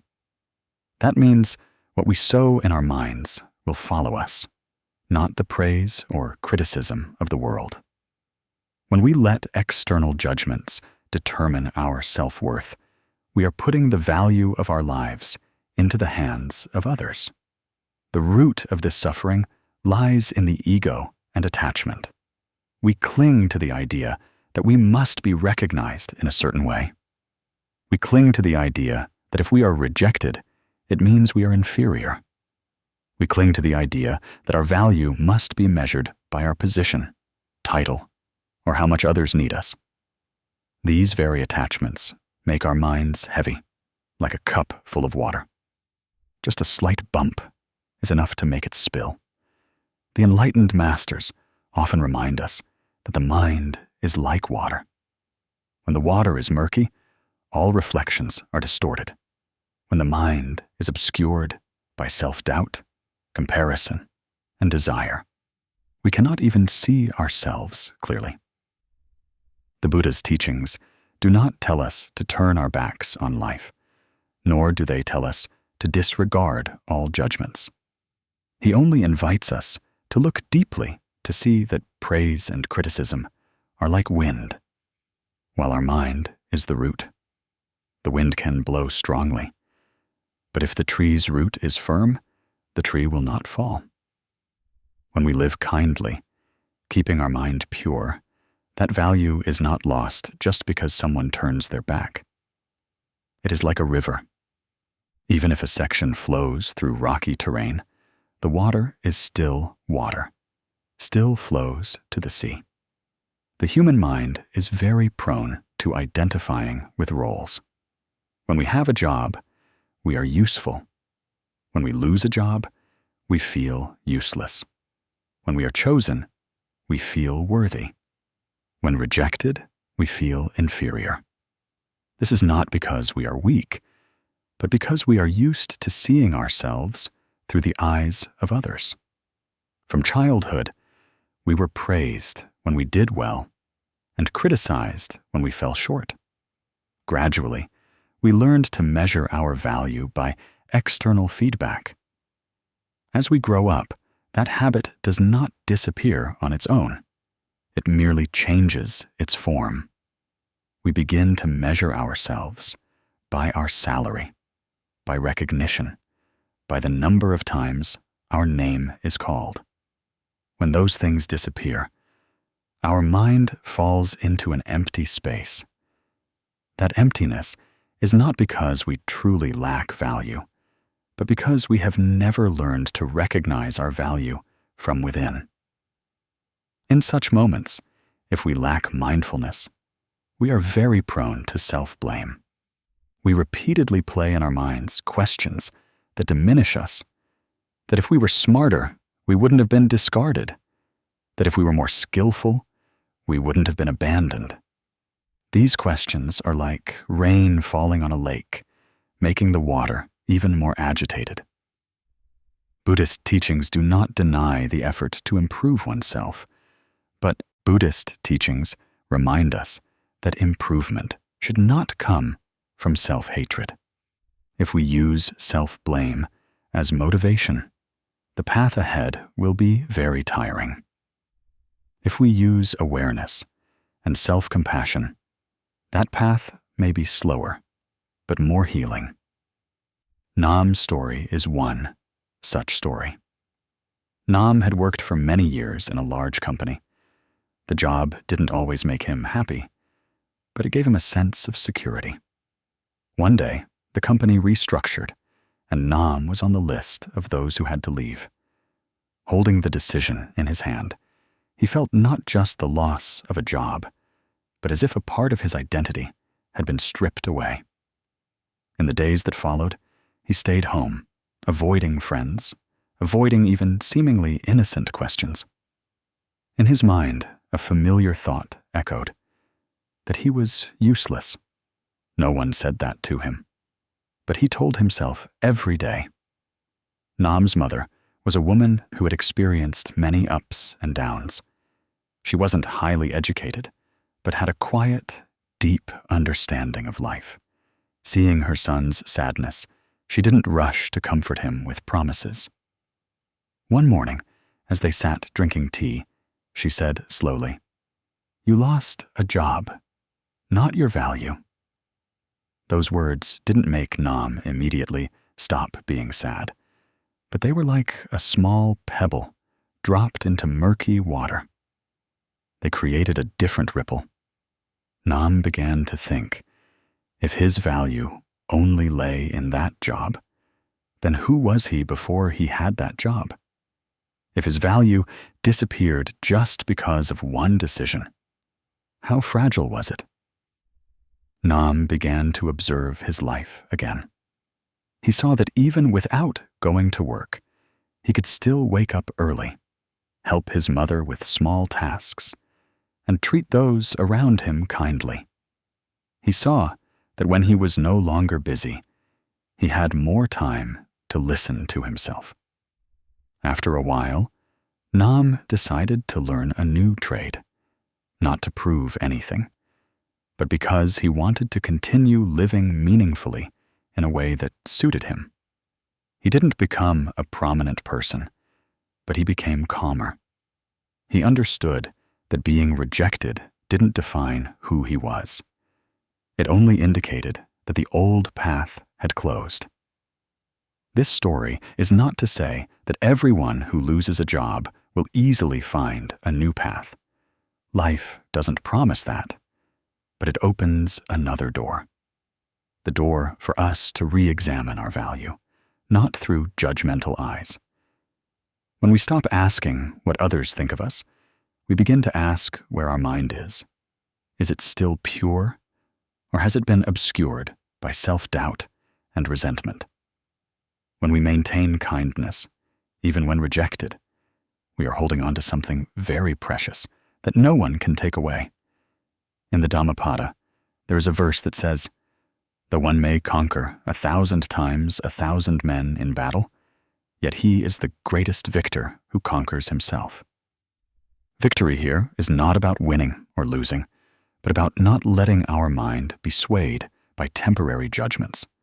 When others treat us badly, they are acting from their circumstances and perceptions. When we let that determine our self-worth, we are carrying an extra burden that does not belong to us, like wearing ill-fitting clothes. The more we wear them, the heavier they feel. Some mothers work their whole lives, rarely recognized, but their value lies in every meal, every caring hand. Some men lose their careers, but still maintain their kindness. And that very kindness nourishes their families in a quiet way. Value doesn't always emit a brilliant light. Often, it is like the roots of a tree deep underground, unseen by anyone, but holding the entire tree firm through storms. When we contemplate, the sadness of being treated badly begins to have space to settle. Not because others have changed, but because we no longer give them the power to determine our value. We can still be sad, still hurt, but that sadness no longer carries us away. It's like leaves falling on the water, drifting away, leaving the lake to gradually calm. Living well is not for life to immediately repay us. Living well is for our heart to have no shame, not to be obscured. When the mind is still bright, we can walk through dark paths without losing ourselves. And even if life is sometimes harsh, sometimes turns its back, deep down, we still know that we have never lost our inherent value. It's just that sometimes we need to sit down, listen to our breath, and remember that very slowly. When one has gone through enough stormy days, enough silent evenings with a restless heart, enough times asking oneself why one lives kindly, yet life is still not gentle, then at some point, a different question will naturally arise in the heart. No longer a question blaming life, nor a question demanding fairness, but a very slow, very deep, very gentle question. Am I living too quickly, too stressed, too heavily with myself? And from that moment, one begins to understand that some things in life cannot be resolved by changing others, but can only be transformed by returning to adjust one's own mind. Impermanence is the nature of all existence. No relationship is forever smooth. No circumstance remains static. No joy lasts forever. And no sorrow can last indefinitely if we don't cling to it. But the strange thing is that even though everyone knows about impermanence, people still hurt, as if they had never heard of it. We hurt when others change. We are sad when people's hearts are no longer as before. We suffer when life doesn't go as we wish. We forget that the river never flows according to the will of a leaf. The leaf can only either let itself drift along or try to resist and tear itself in the rushing water. Living healthily is not a state where life suddenly becomes perfect. Living healthily is when the mind stops tearing itself apart with why questions, with comparisons of winning and losing, with silent but persistent desires. When the mind is at peace, one doesn't need life to soften, because one is gentle enough not to be torn by life's sharp edges anymore. When the mind is at peace, the things that once hurt us still happen, but they no longer penetrate deeply into the heart as before. They touch the surface and then pass, like wind touching the surface of water, only creating a few ripples, that then vanish. In Buddhist teachings, the root of suffering does not lie in circumstances, but in attachment. Attachment to the ego. Attachment to the idea that others must treat us as we wish. Attachment to the notion that if we live well, life must repay us. But life does not operate according to the logic of exchange. Life operates according to cause and condition. As the seed is sown, so the fruit will ripen. But it doesn't always ripen immediately, nor does it always ripen into the exact form we imagine. The Buddha once taught that all phenomena arise from the mind. When the mind moves, circumstances also move. When the mind is at peace, even if circumstances haven't changed, the observer sees them differently. We often think that if others were less difficult, if our family was less tense, if work had less pressure, then we would be at peace. But the truth often goes the other way. When we are less tense, less reactive, less competitive, then the things around us naturally lose their reason to continue pushing us around. People suffer much, not because life is too heavy, but because the mind always wants life to be lighter, according to its own will. We want others to understand us. We want to be recognized. We want our efforts to be duly acknowledged. But the more we want, the more we hope, the more we expect. Then when things don't go as we wish, the deeper the pain. That pain does not come from the actions of others, but from the clash between the desires in our mind and the reality out there. Some people live their whole lives in exhaustion because they constantly have to prove they are right, they are good, they deserve to be loved. They don't know that this very need to be proven takes away so much life energy.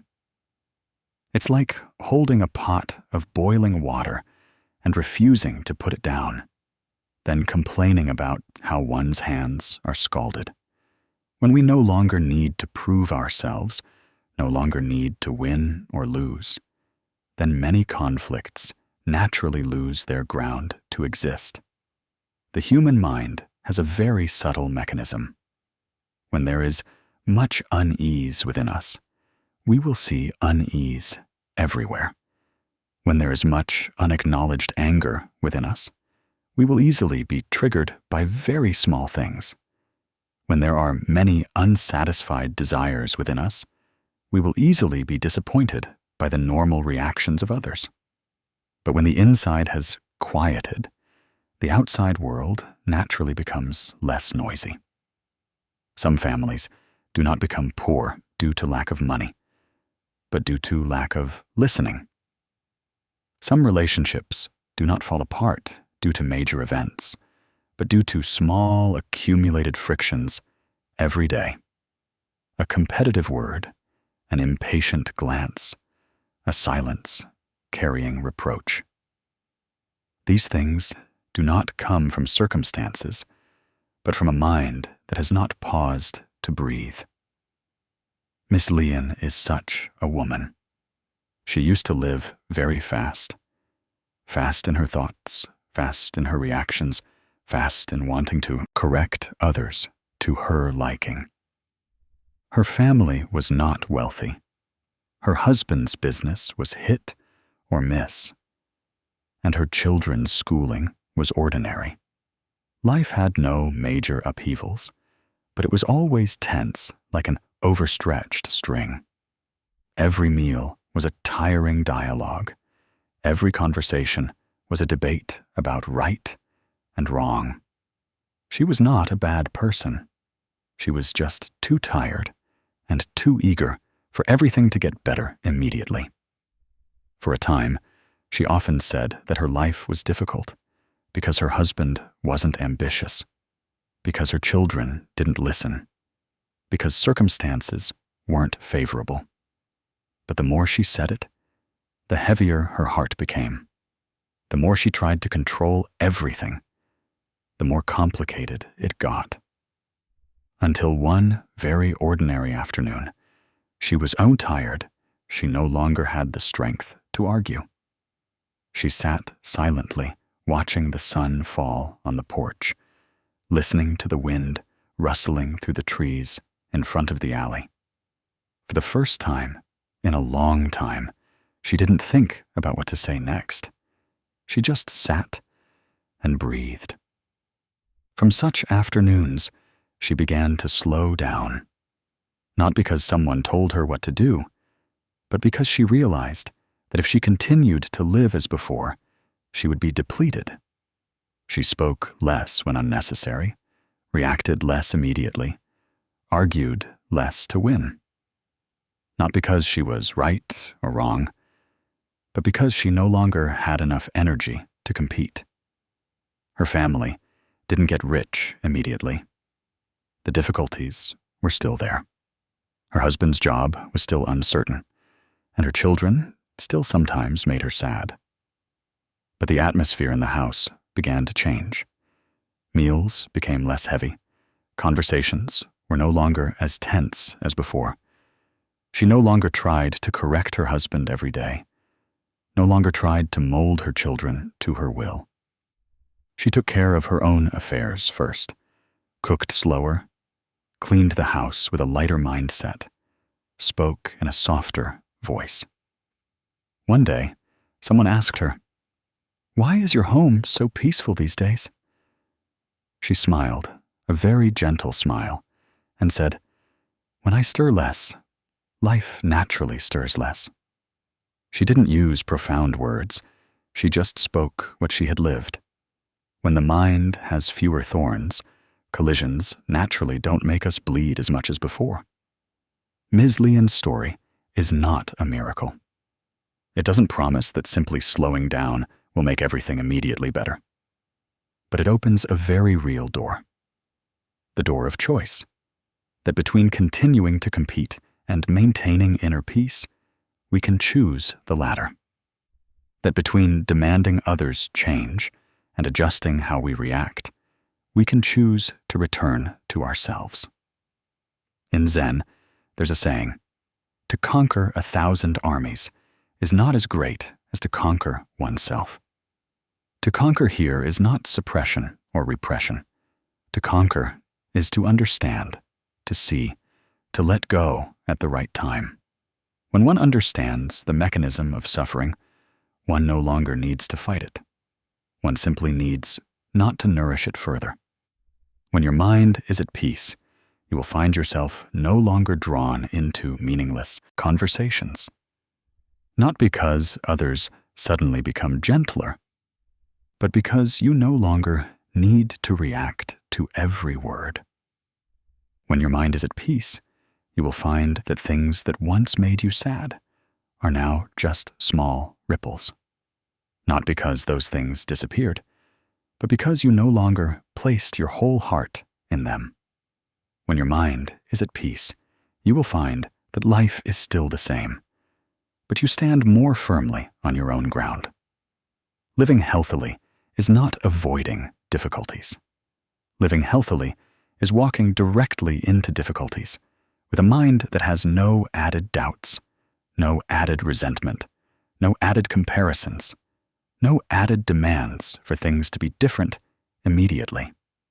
When the mind is healthy, we accept that life can be rough, but we don't need to wear ourselves down with every sharp edge. Welcome to the Lin Ung Buddhist Dharma channel. Please subscribe to the channel to sow more good seeds and nourish peace every day.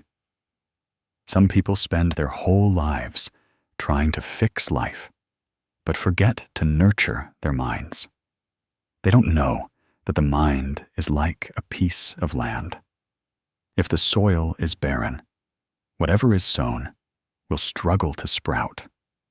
If the soil is warm and soft enough, the seeds will naturally grow at the right time. Life outside is the same.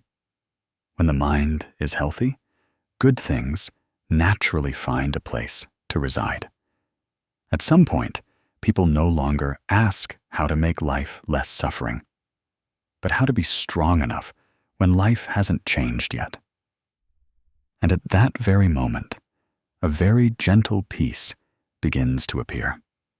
Not loud, not ostentatious, but enough for people to continue living without being swept away by every small wave. It's not that life has changed, but that we are stronger. It's not that others have become completely better, but that we are no longer hurt by everything as before. It's not that suffering disappears, but that we have learned how not to let suffering lead us. And in that steadfastness, life naturally makes things less difficult for us in very quiet ways. If there is one thing we can remind each other before concluding these lines, it's not advice, nor a conclusion, but just a very gentle whisper. Give yourself time to heal from within. No need to rush, no need to force. Just each day, cause yourself a little less harm. Then one day, when you look back, you will realize that life is still the same, but your heart is different. And that very difference is enough to make everything lighter. Some wounds in life do not bleed, do not bruise, do not leave scars on the skin, but they silently ache whenever we sit alone. These are wounds born from thoughtless words, from contemptuous glances, from the cold treatment of people who were once very close. As time passes, external things may change, but internally, that wound remains, like a dry leaf caught in a stream, seemingly carried far away, but actually still lingering in the mind. Life is inherently impermanent. No one goes through life without sometimes being misunderstood, hurt, or placed in circumstances they did not choose. Some hurt from a criticism. Some are sad from a betrayal. Some carry in their hearts a lifetime of being underestimated. What makes us suffer for a long time is not what happened, but how we hold on to it. It's like a hand tightly clenching a hot stone. We think that letting go means losing, but in reality, holding on is what hurts. In Buddhist teachings, suffering is not something to be immediately eliminated, but something to be seen with understanding and self-compassion. The Buddha once said that the root of suffering is craving and clinging. Craving here is not just love, but clinging. Clinging is not just stubbornly holding on to opinions, but attachment to an image of oneself, of others, of how things should unfold. When others treat us badly, the initial pain comes from their actions. But the prolonged pain comes from our repeatedly replaying that image in our minds, asking ourselves why they did that, why we aren't appreciated, why life is so unfair to us. There are times when we think we have forgotten, but just one word that reminds us, one similar situation, and all the old emotions resurface. It's not because we are weak, but because we haven't truly allowed ourselves to let go. We are accustomed to living in a state of bracing ourselves to endure, accustomed to carrying resentment as part of ourselves.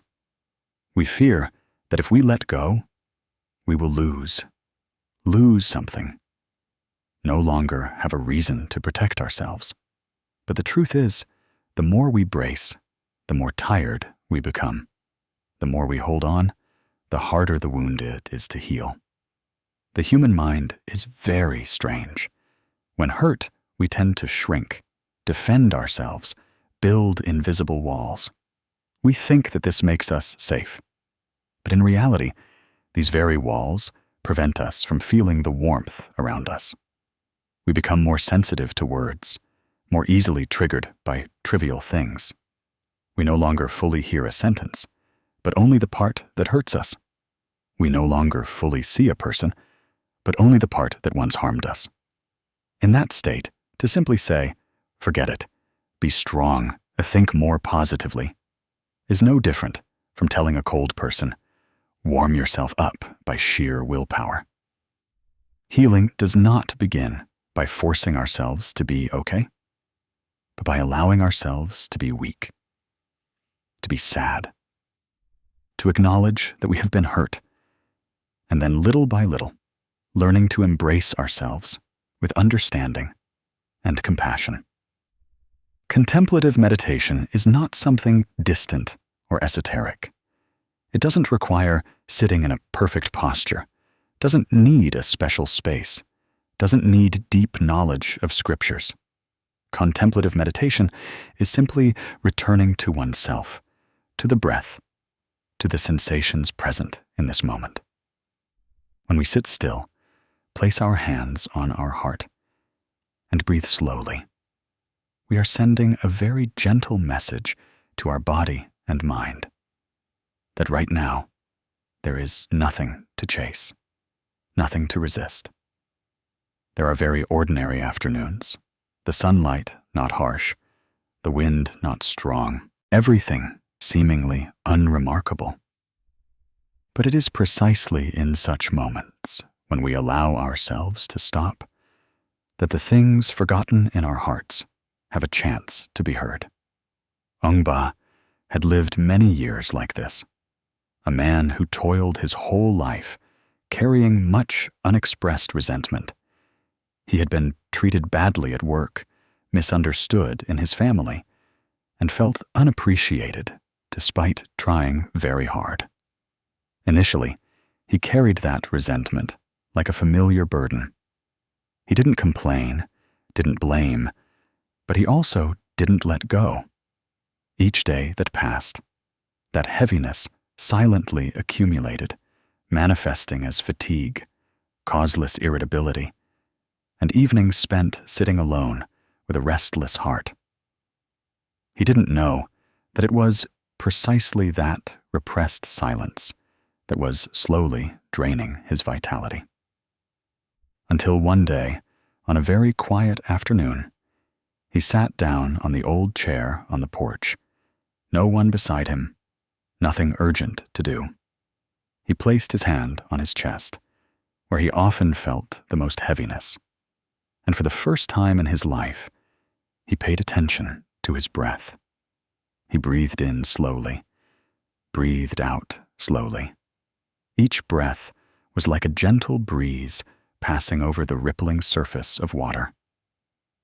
At first, many thoughts arose in his mind, old images, old words, situations that made him feel unjustly treated. But he didn't try to chase them away. He just kept breathing. And then, very gently, very slowly, he told himself, "I allow myself to let go."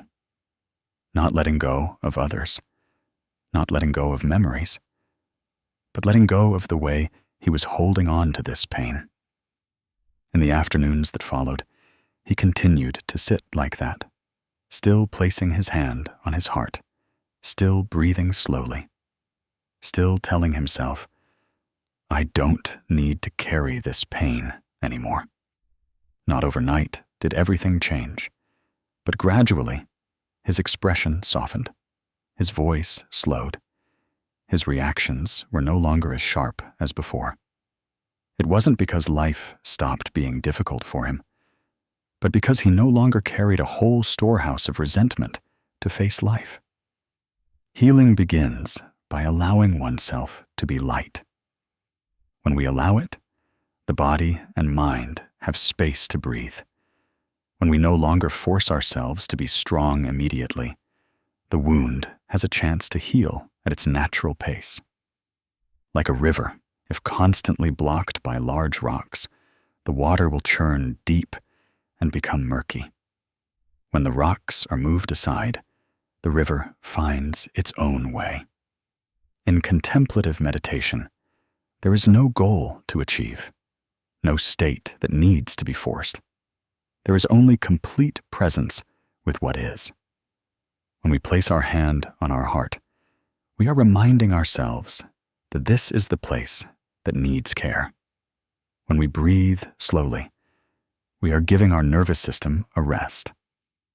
When we send kind words to ourselves, we are doing what many people forget: treating ourselves kindly before expecting others to do so. Some people spend their whole lives seeking recognition from the outside, forgetting that the deepest recognition comes from within oneself. When we can tell ourselves, "I allow myself to let go.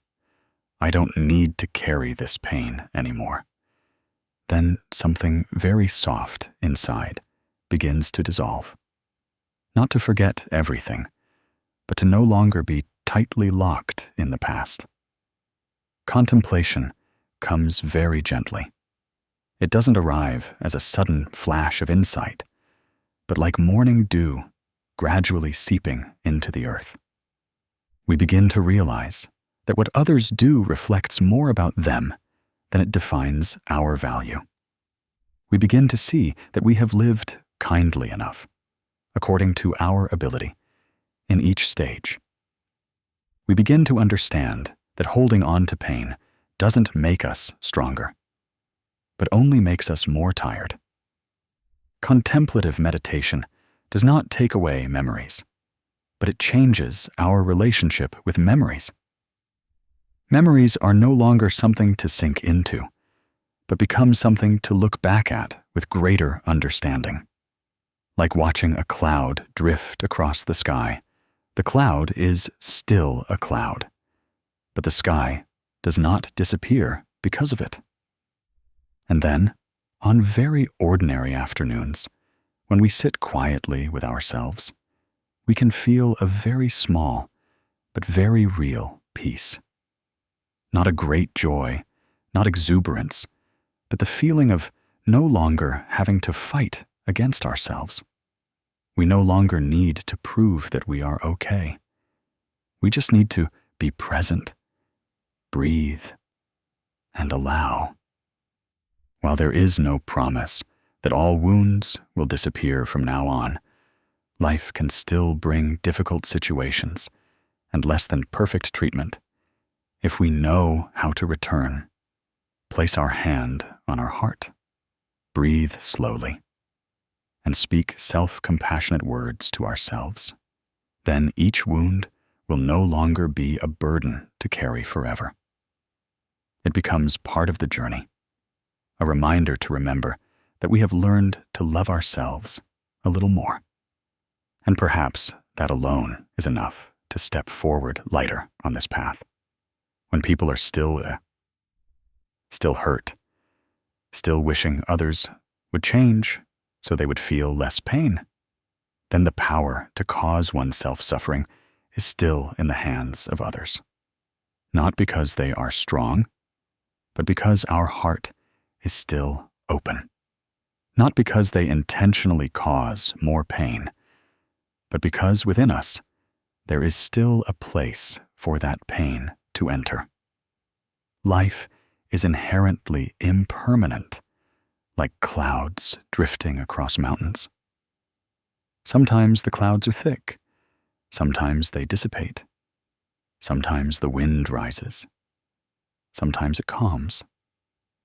Nothing remains forever, not even the words that hurt us, the actions that make us cry, or the people who passed through our lives with unkind demeanor. But there is a very strange thing.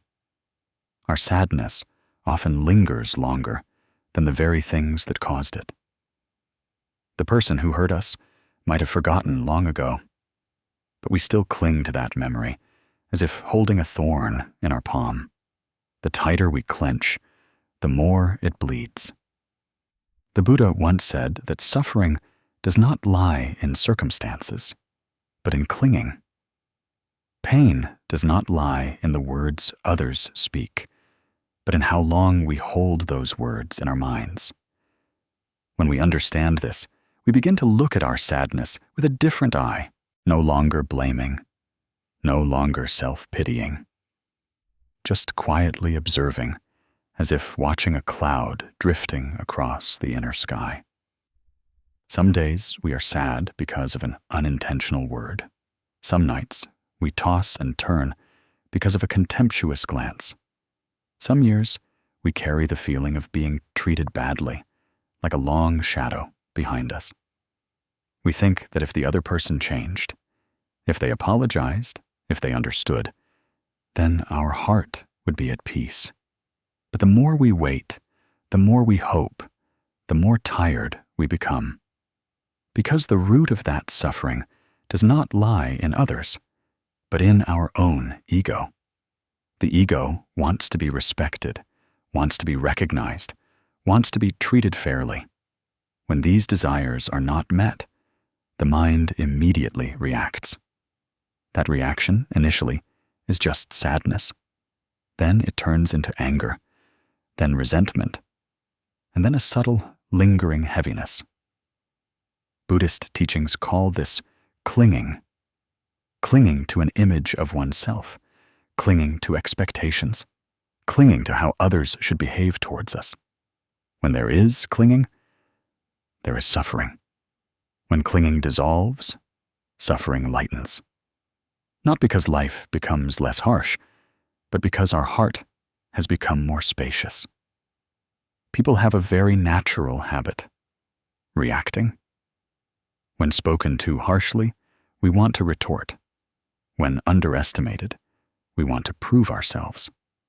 When hurt, we want the other person to feel the same pain. That reaction is like a wave stirred by the wind. The water immediately churns. But if the lake is deep enough, the wind only stirs the surface. Below, it remains calm. The human mind is the same. When the mind is shallow, a single word is enough to cause agitation. When the mind is deep, those words simply pass by like a breeze. The Buddha once taught that the greatest victory is not over others, but over one's own mind. Victory here is not suppression, not pretending not to hurt, but clearly seeing the pain, understanding where it comes from, and not letting it guide our actions anymore. When we no longer react according to old habits, we begin to step out of the cycle of suffering. In human psychology, there is a very subtle thing. When we react strongly, others know they still have power over our emotions.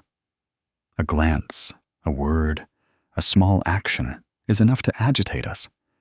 But when we don't react, not with coldness, but with quiet composure, the other person suddenly loses their bearings. They have nothing to cling to, like throwing a stone into water and hearing no sound. It's not because the stone didn't fall, but because the water surface was too calm. The silence of an awakened person is not the silence of fear, but the silence of understanding. Understanding that not everything needs to be answered. Understanding that not everyone deserves our energy. Understanding that our peace is more precious than winning or losing an argument.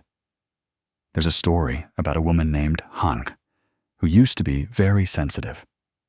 An unintentional word would make her ponder all day. An unkind glance was enough to make her lose sleep. At work, she was once treated poorly by a colleague. The sarcastic remarks, the contemptuous actions repeated, caused her heartache. Initially, she tried to explain, tried to do better to be recognized. When that didn't work, she reacted, argued back, and then resented. Each time, she was the one who felt most tired. The other person still smiled and chatted while she carried a stone in her heart. After many years like this, she became exhausted. One day, while sitting alone, she suddenly realized that the other person could only hurt her if she allowed it. It wasn't that they changed, but that she changed her perspective. She began to learn to be silent. Not silent out of weakness, but because she no longer wanted to hurt herself further. One day, the person who had once hurt her came back to cause trouble, with the same old tone, the same old look.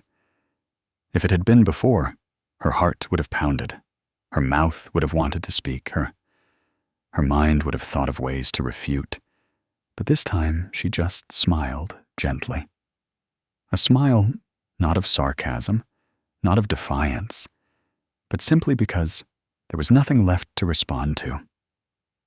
She said nothing, explained nothing, justified nothing.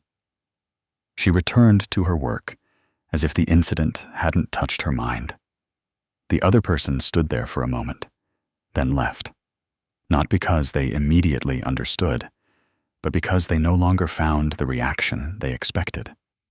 From that day on, the incidents of trouble gradually lessened and then disappeared, not because the other person became better, but because Kohan was no longer fertile ground for those negative seeds to sprout.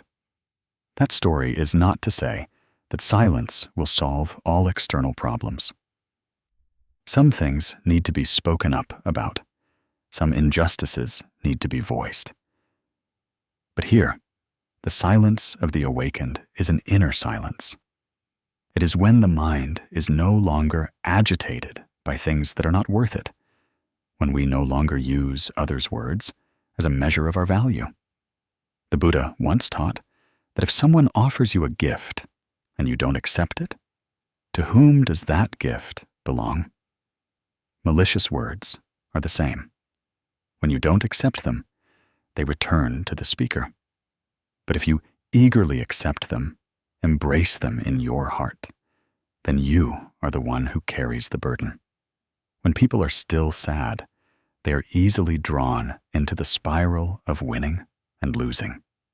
Winning a word, losing a glance, winning an argument, losing a rumor. But when people are no longer sad in the old way, those things naturally lose their meaning. Not because life becomes less complicated, but because the mind has become simpler. When we are no longer sad, others no longer have the power to hurt us. That power is not inherent to them, but was once given by us. When we withdraw it, they have nothing left in their hands. That silence is like a wall, but not a stone wall, but a wall of understanding. This wall does not separate us from life, but prevents unnecessary things from entering the mind. It is built with observation, with experience, with enough pain to awaken. When someone says harsh words, that wall does not push them away. It simply lets those words fall to the ground without penetrating the heart. When someone tries to provoke anger, that wall does not resist. It simply stands still. It is this stillness that tires the opponent, because they cannot strike at empty space. In Buddhist teachings, there is a concept called Nhan, patience, endurance. Nhan is not enduring in resentment, but seeing clearly the impermanent nature of all things, seeing that words arise and cease, seeing that emotions come and go, seeing that today someone may despise you, tomorrow they may forget. Only you are the one who stays with your emotions the longest. When seen clearly in this way, the mind naturally softens, no longer wanting to react, no longer wanting to prove, only wanting to preserve peace as one would preserve a full cup of water, not letting agitation spill it. There are times when we think that if we remain silent, others will take advantage. But in fact, when we are silent with awareness, we don't give them what they need, a reaction. Those who cause harm often need a reaction to feel powerful. When there is no reaction, that power dissolves, like wind blowing into an empty room with nothing to stir. That silence does not diminish us, but makes us grow larger internally, large enough not to be drawn into trivial matters. When we sit with ourselves, we can ask, what hurts us so much? Is it because those words are truly true, or because they touch existing insecurities within us? Is that action truly so bad? Or do we wish the other person would be different? When we are honest with ourselves, we see that most of the pain comes from desires, desiring others to understand us, desiring them to behave as we wish, desiring life to be fair in the way we think. But life does not operate according to an individual's desires. Life operates according to causes and conditions. When causes and conditions are sufficient, things come. When causes and conditions dissipate, things go. Understanding this, we demand less, are disappointed less. Kohan later did not become a cold person. On the contrary, she became gentler, gentle with others, but especially gentle with herself. When she encountered harsh words, she no longer carried them home. When she encountered an unkind glance, she no longer asked herself what she had done wrong. She understood that not everyone sees life through the same lens. Some people carry storms in their hearts. Wherever they go, the wind rises. If we stand still, the storm will pass. If we chase after it, we will be swept away. Awareness does not come overnight. It comes from many times of pain, many times of realization, many times of letting go. Sadness is not indifference, but not clutching tightly, like holding a dry leaf in your hand. If you clench tightly, the leaf breaks. If you open your hand, the leaf rests gently. When we open our hand to sadness, it no longer hurts us as before.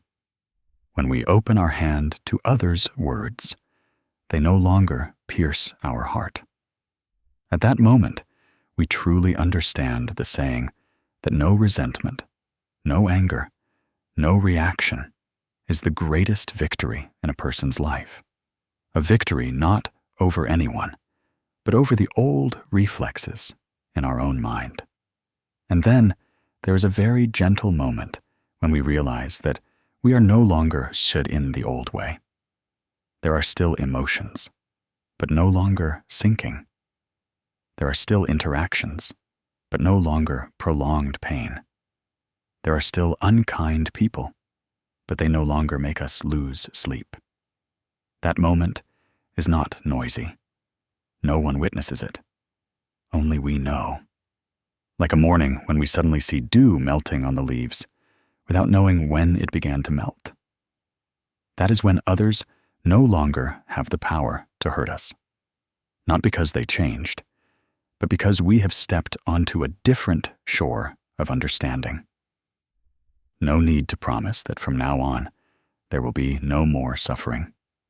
Suffering will still come, because that is life.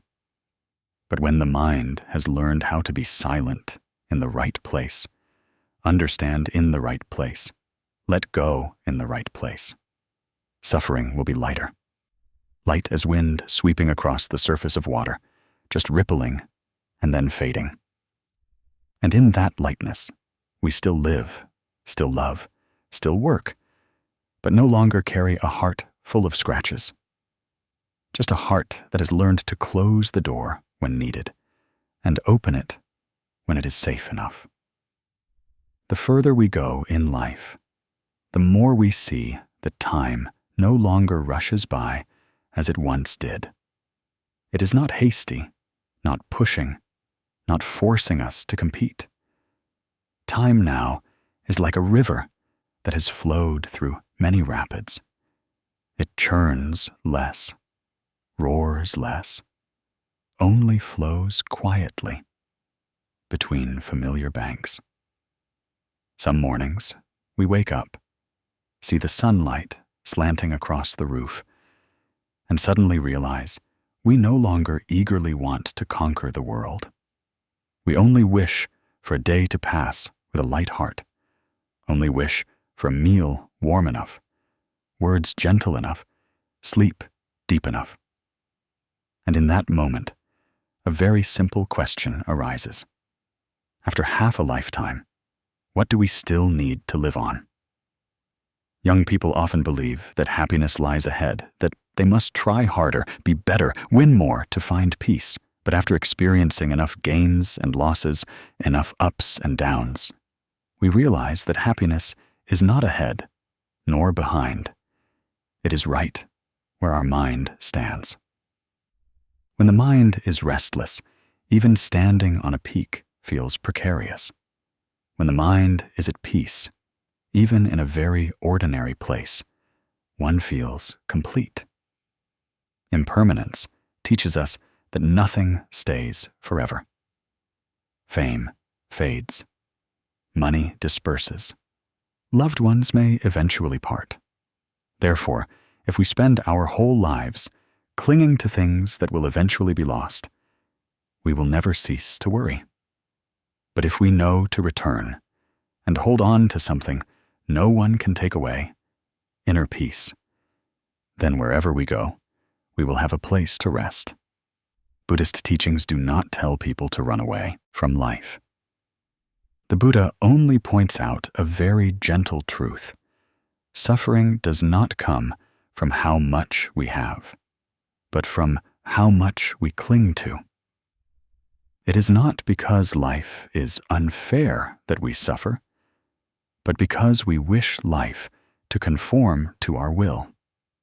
When young, the ego often stands very tall. We want to be recognized, want to be praised, want others to treat us in the way we deem right.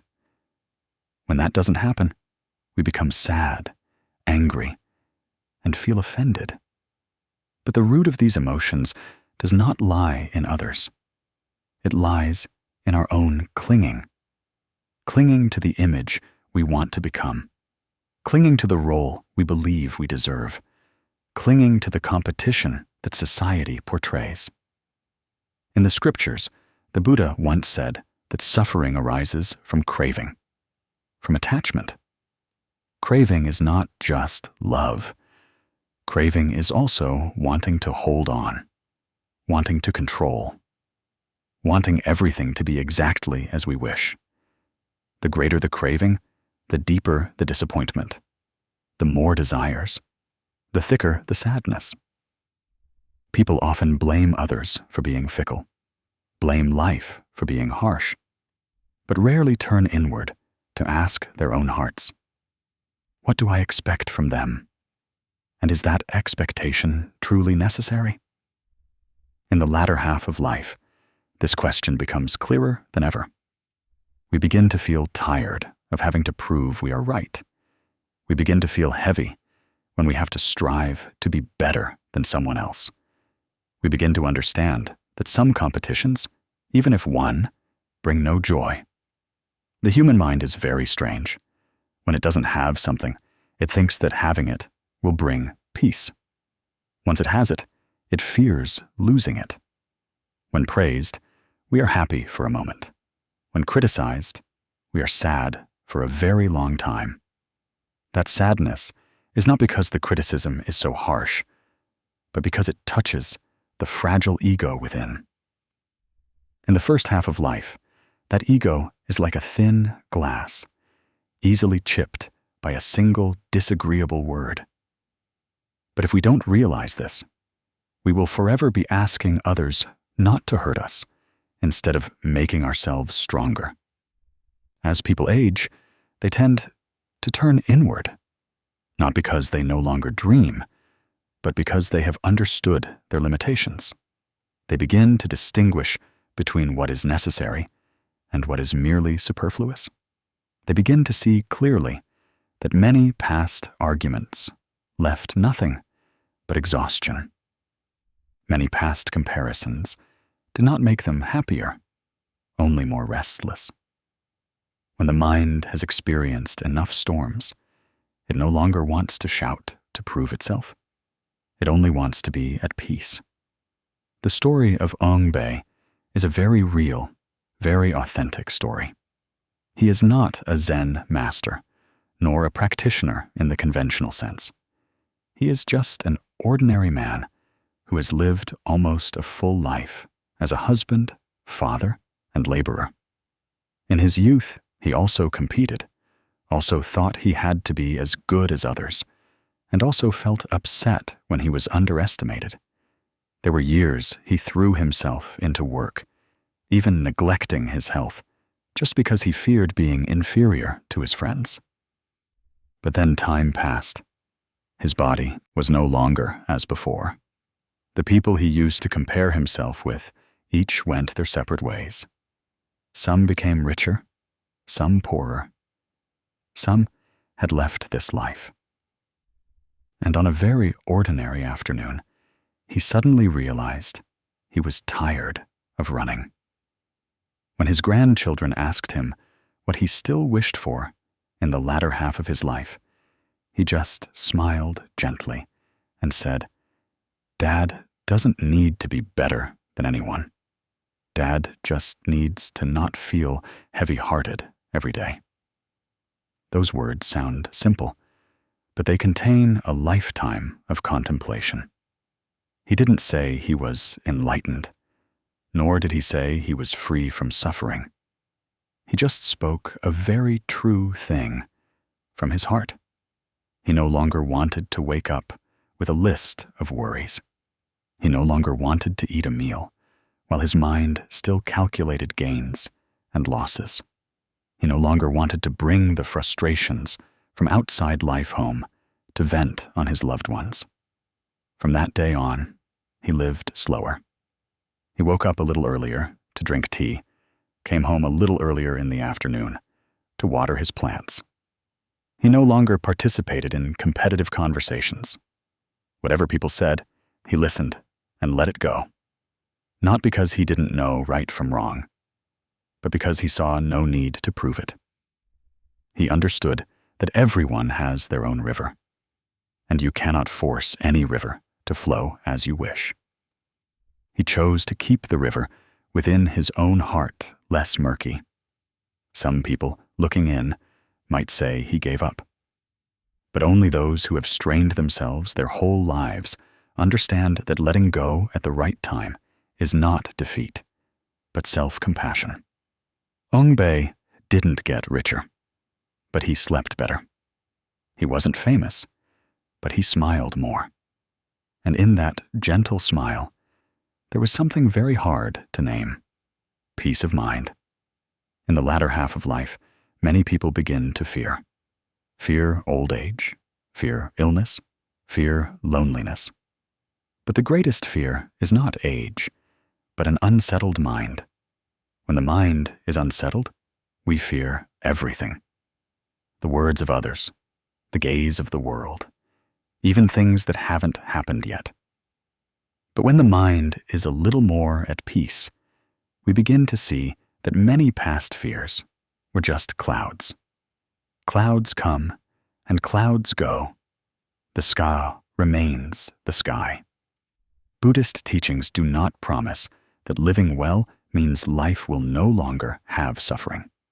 The Buddha only says that living well means the mind will be less agitated. When the mind is still in the same circumstances, we will feel lighter. Others may still say unpleasant words. Life may still bring unwanted losses, but the way we receive them has changed. Like a calloused hand gripping a hot object, no longer burns as sharply as before.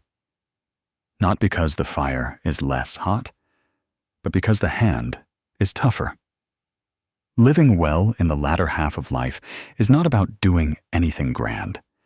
It is about being gentle with ourselves first, not forcing ourselves to strain to please everyone, knowing when to stop when tired, knowing when to be silent when words only cause more harm, knowing when to smile when something isn't worth being sad about, and also knowing when to cry when needed, without shame for being weak.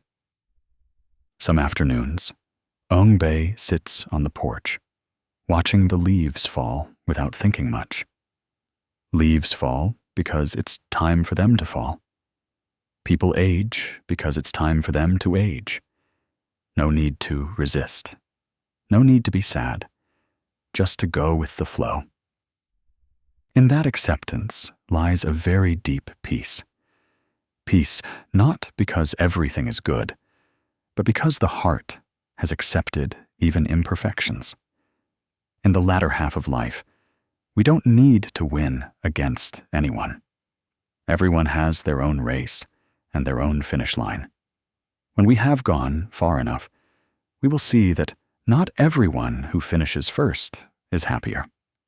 Some arrive very early, but carry a backpack full of resentment. Some arrive late, but their heart is light.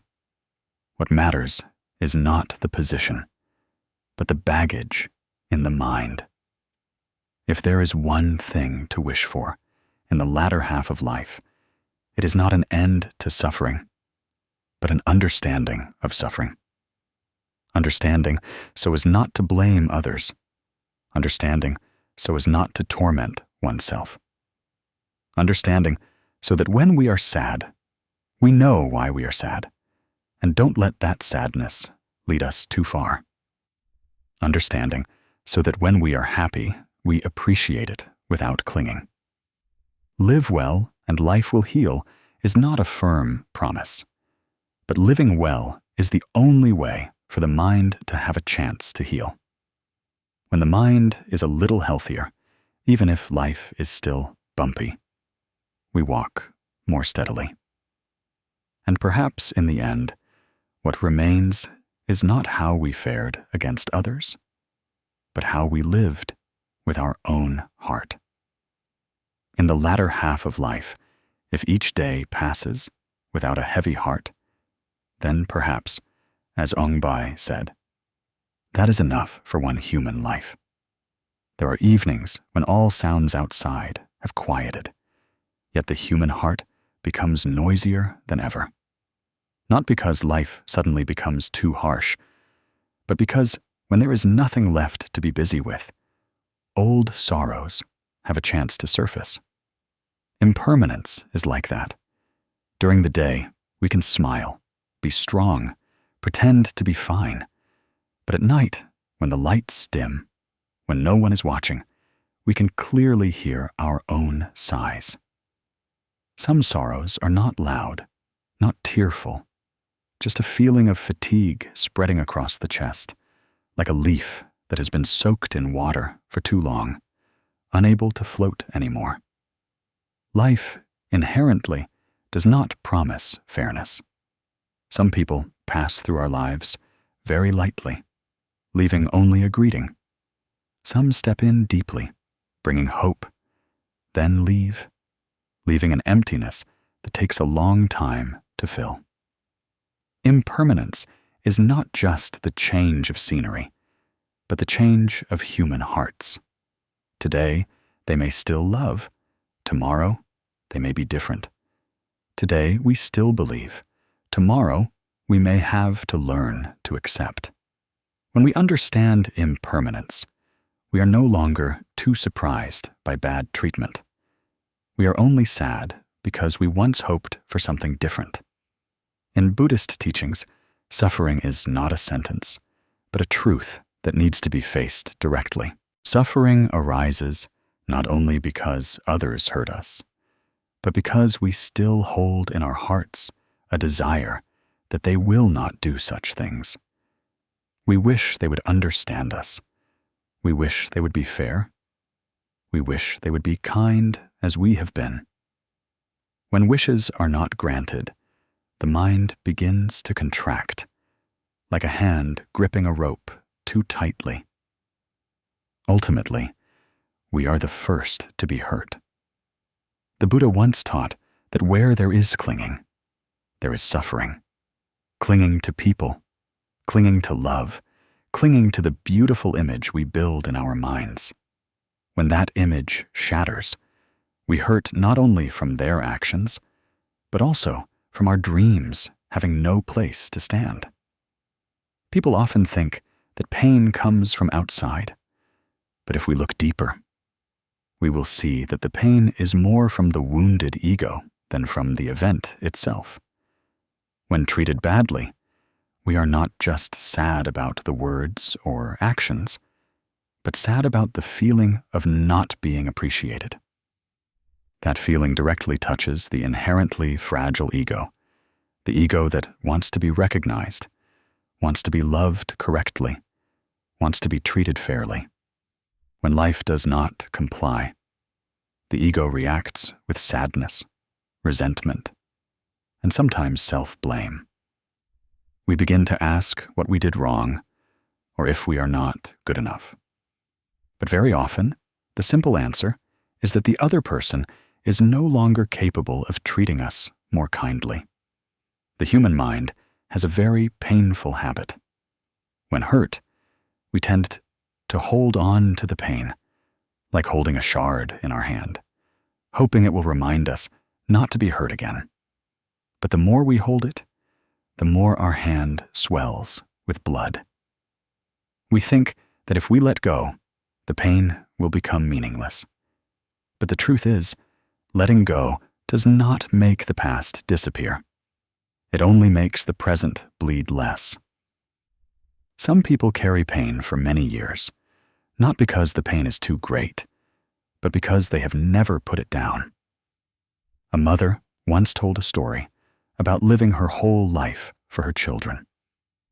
When her children grew up, they moved away, their words no longer soft as before, their care also diminishing. She was sad not because her children were busy, but because she thought her love was no longer valued. But then one day, on a very quiet afternoon, she suddenly understood that her children didn't treat her badly because they were bad, but because they were busy learning to live their own lives. When she stopped wishing her children to be close as before, her heart felt lighter. She still loved, but no longer demanded. And it was in that lack of demanding that she found peace again. Then there was a man who lost his career after many years of building it up. When everything collapsed, the relationships that were once close quietly withdrew. He hurt not only from losing money, but also from losing his sense of self-worth. He used to think that others treated him badly because he had failed. But after a long period of quiet reflection, he realized that many relationships only existed when there was a benefit attached. When the benefit was gone, they left, not to hurt him, but because they were never there for him as a person. Realizing that, he no longer blamed.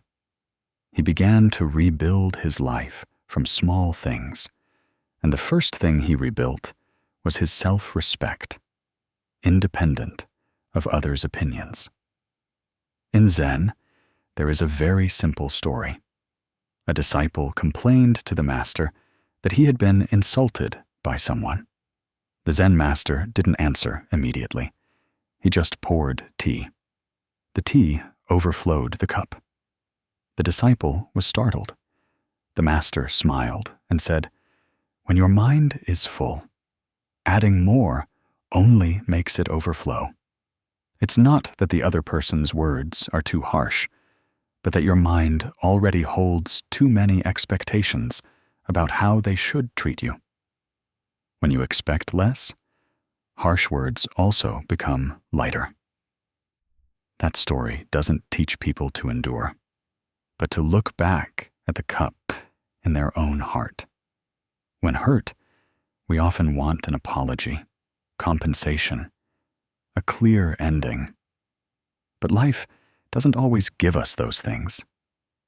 Some relationships end in silence. Some wounds have no explanation. And it is there that we are invited to step through another door. The door of understanding.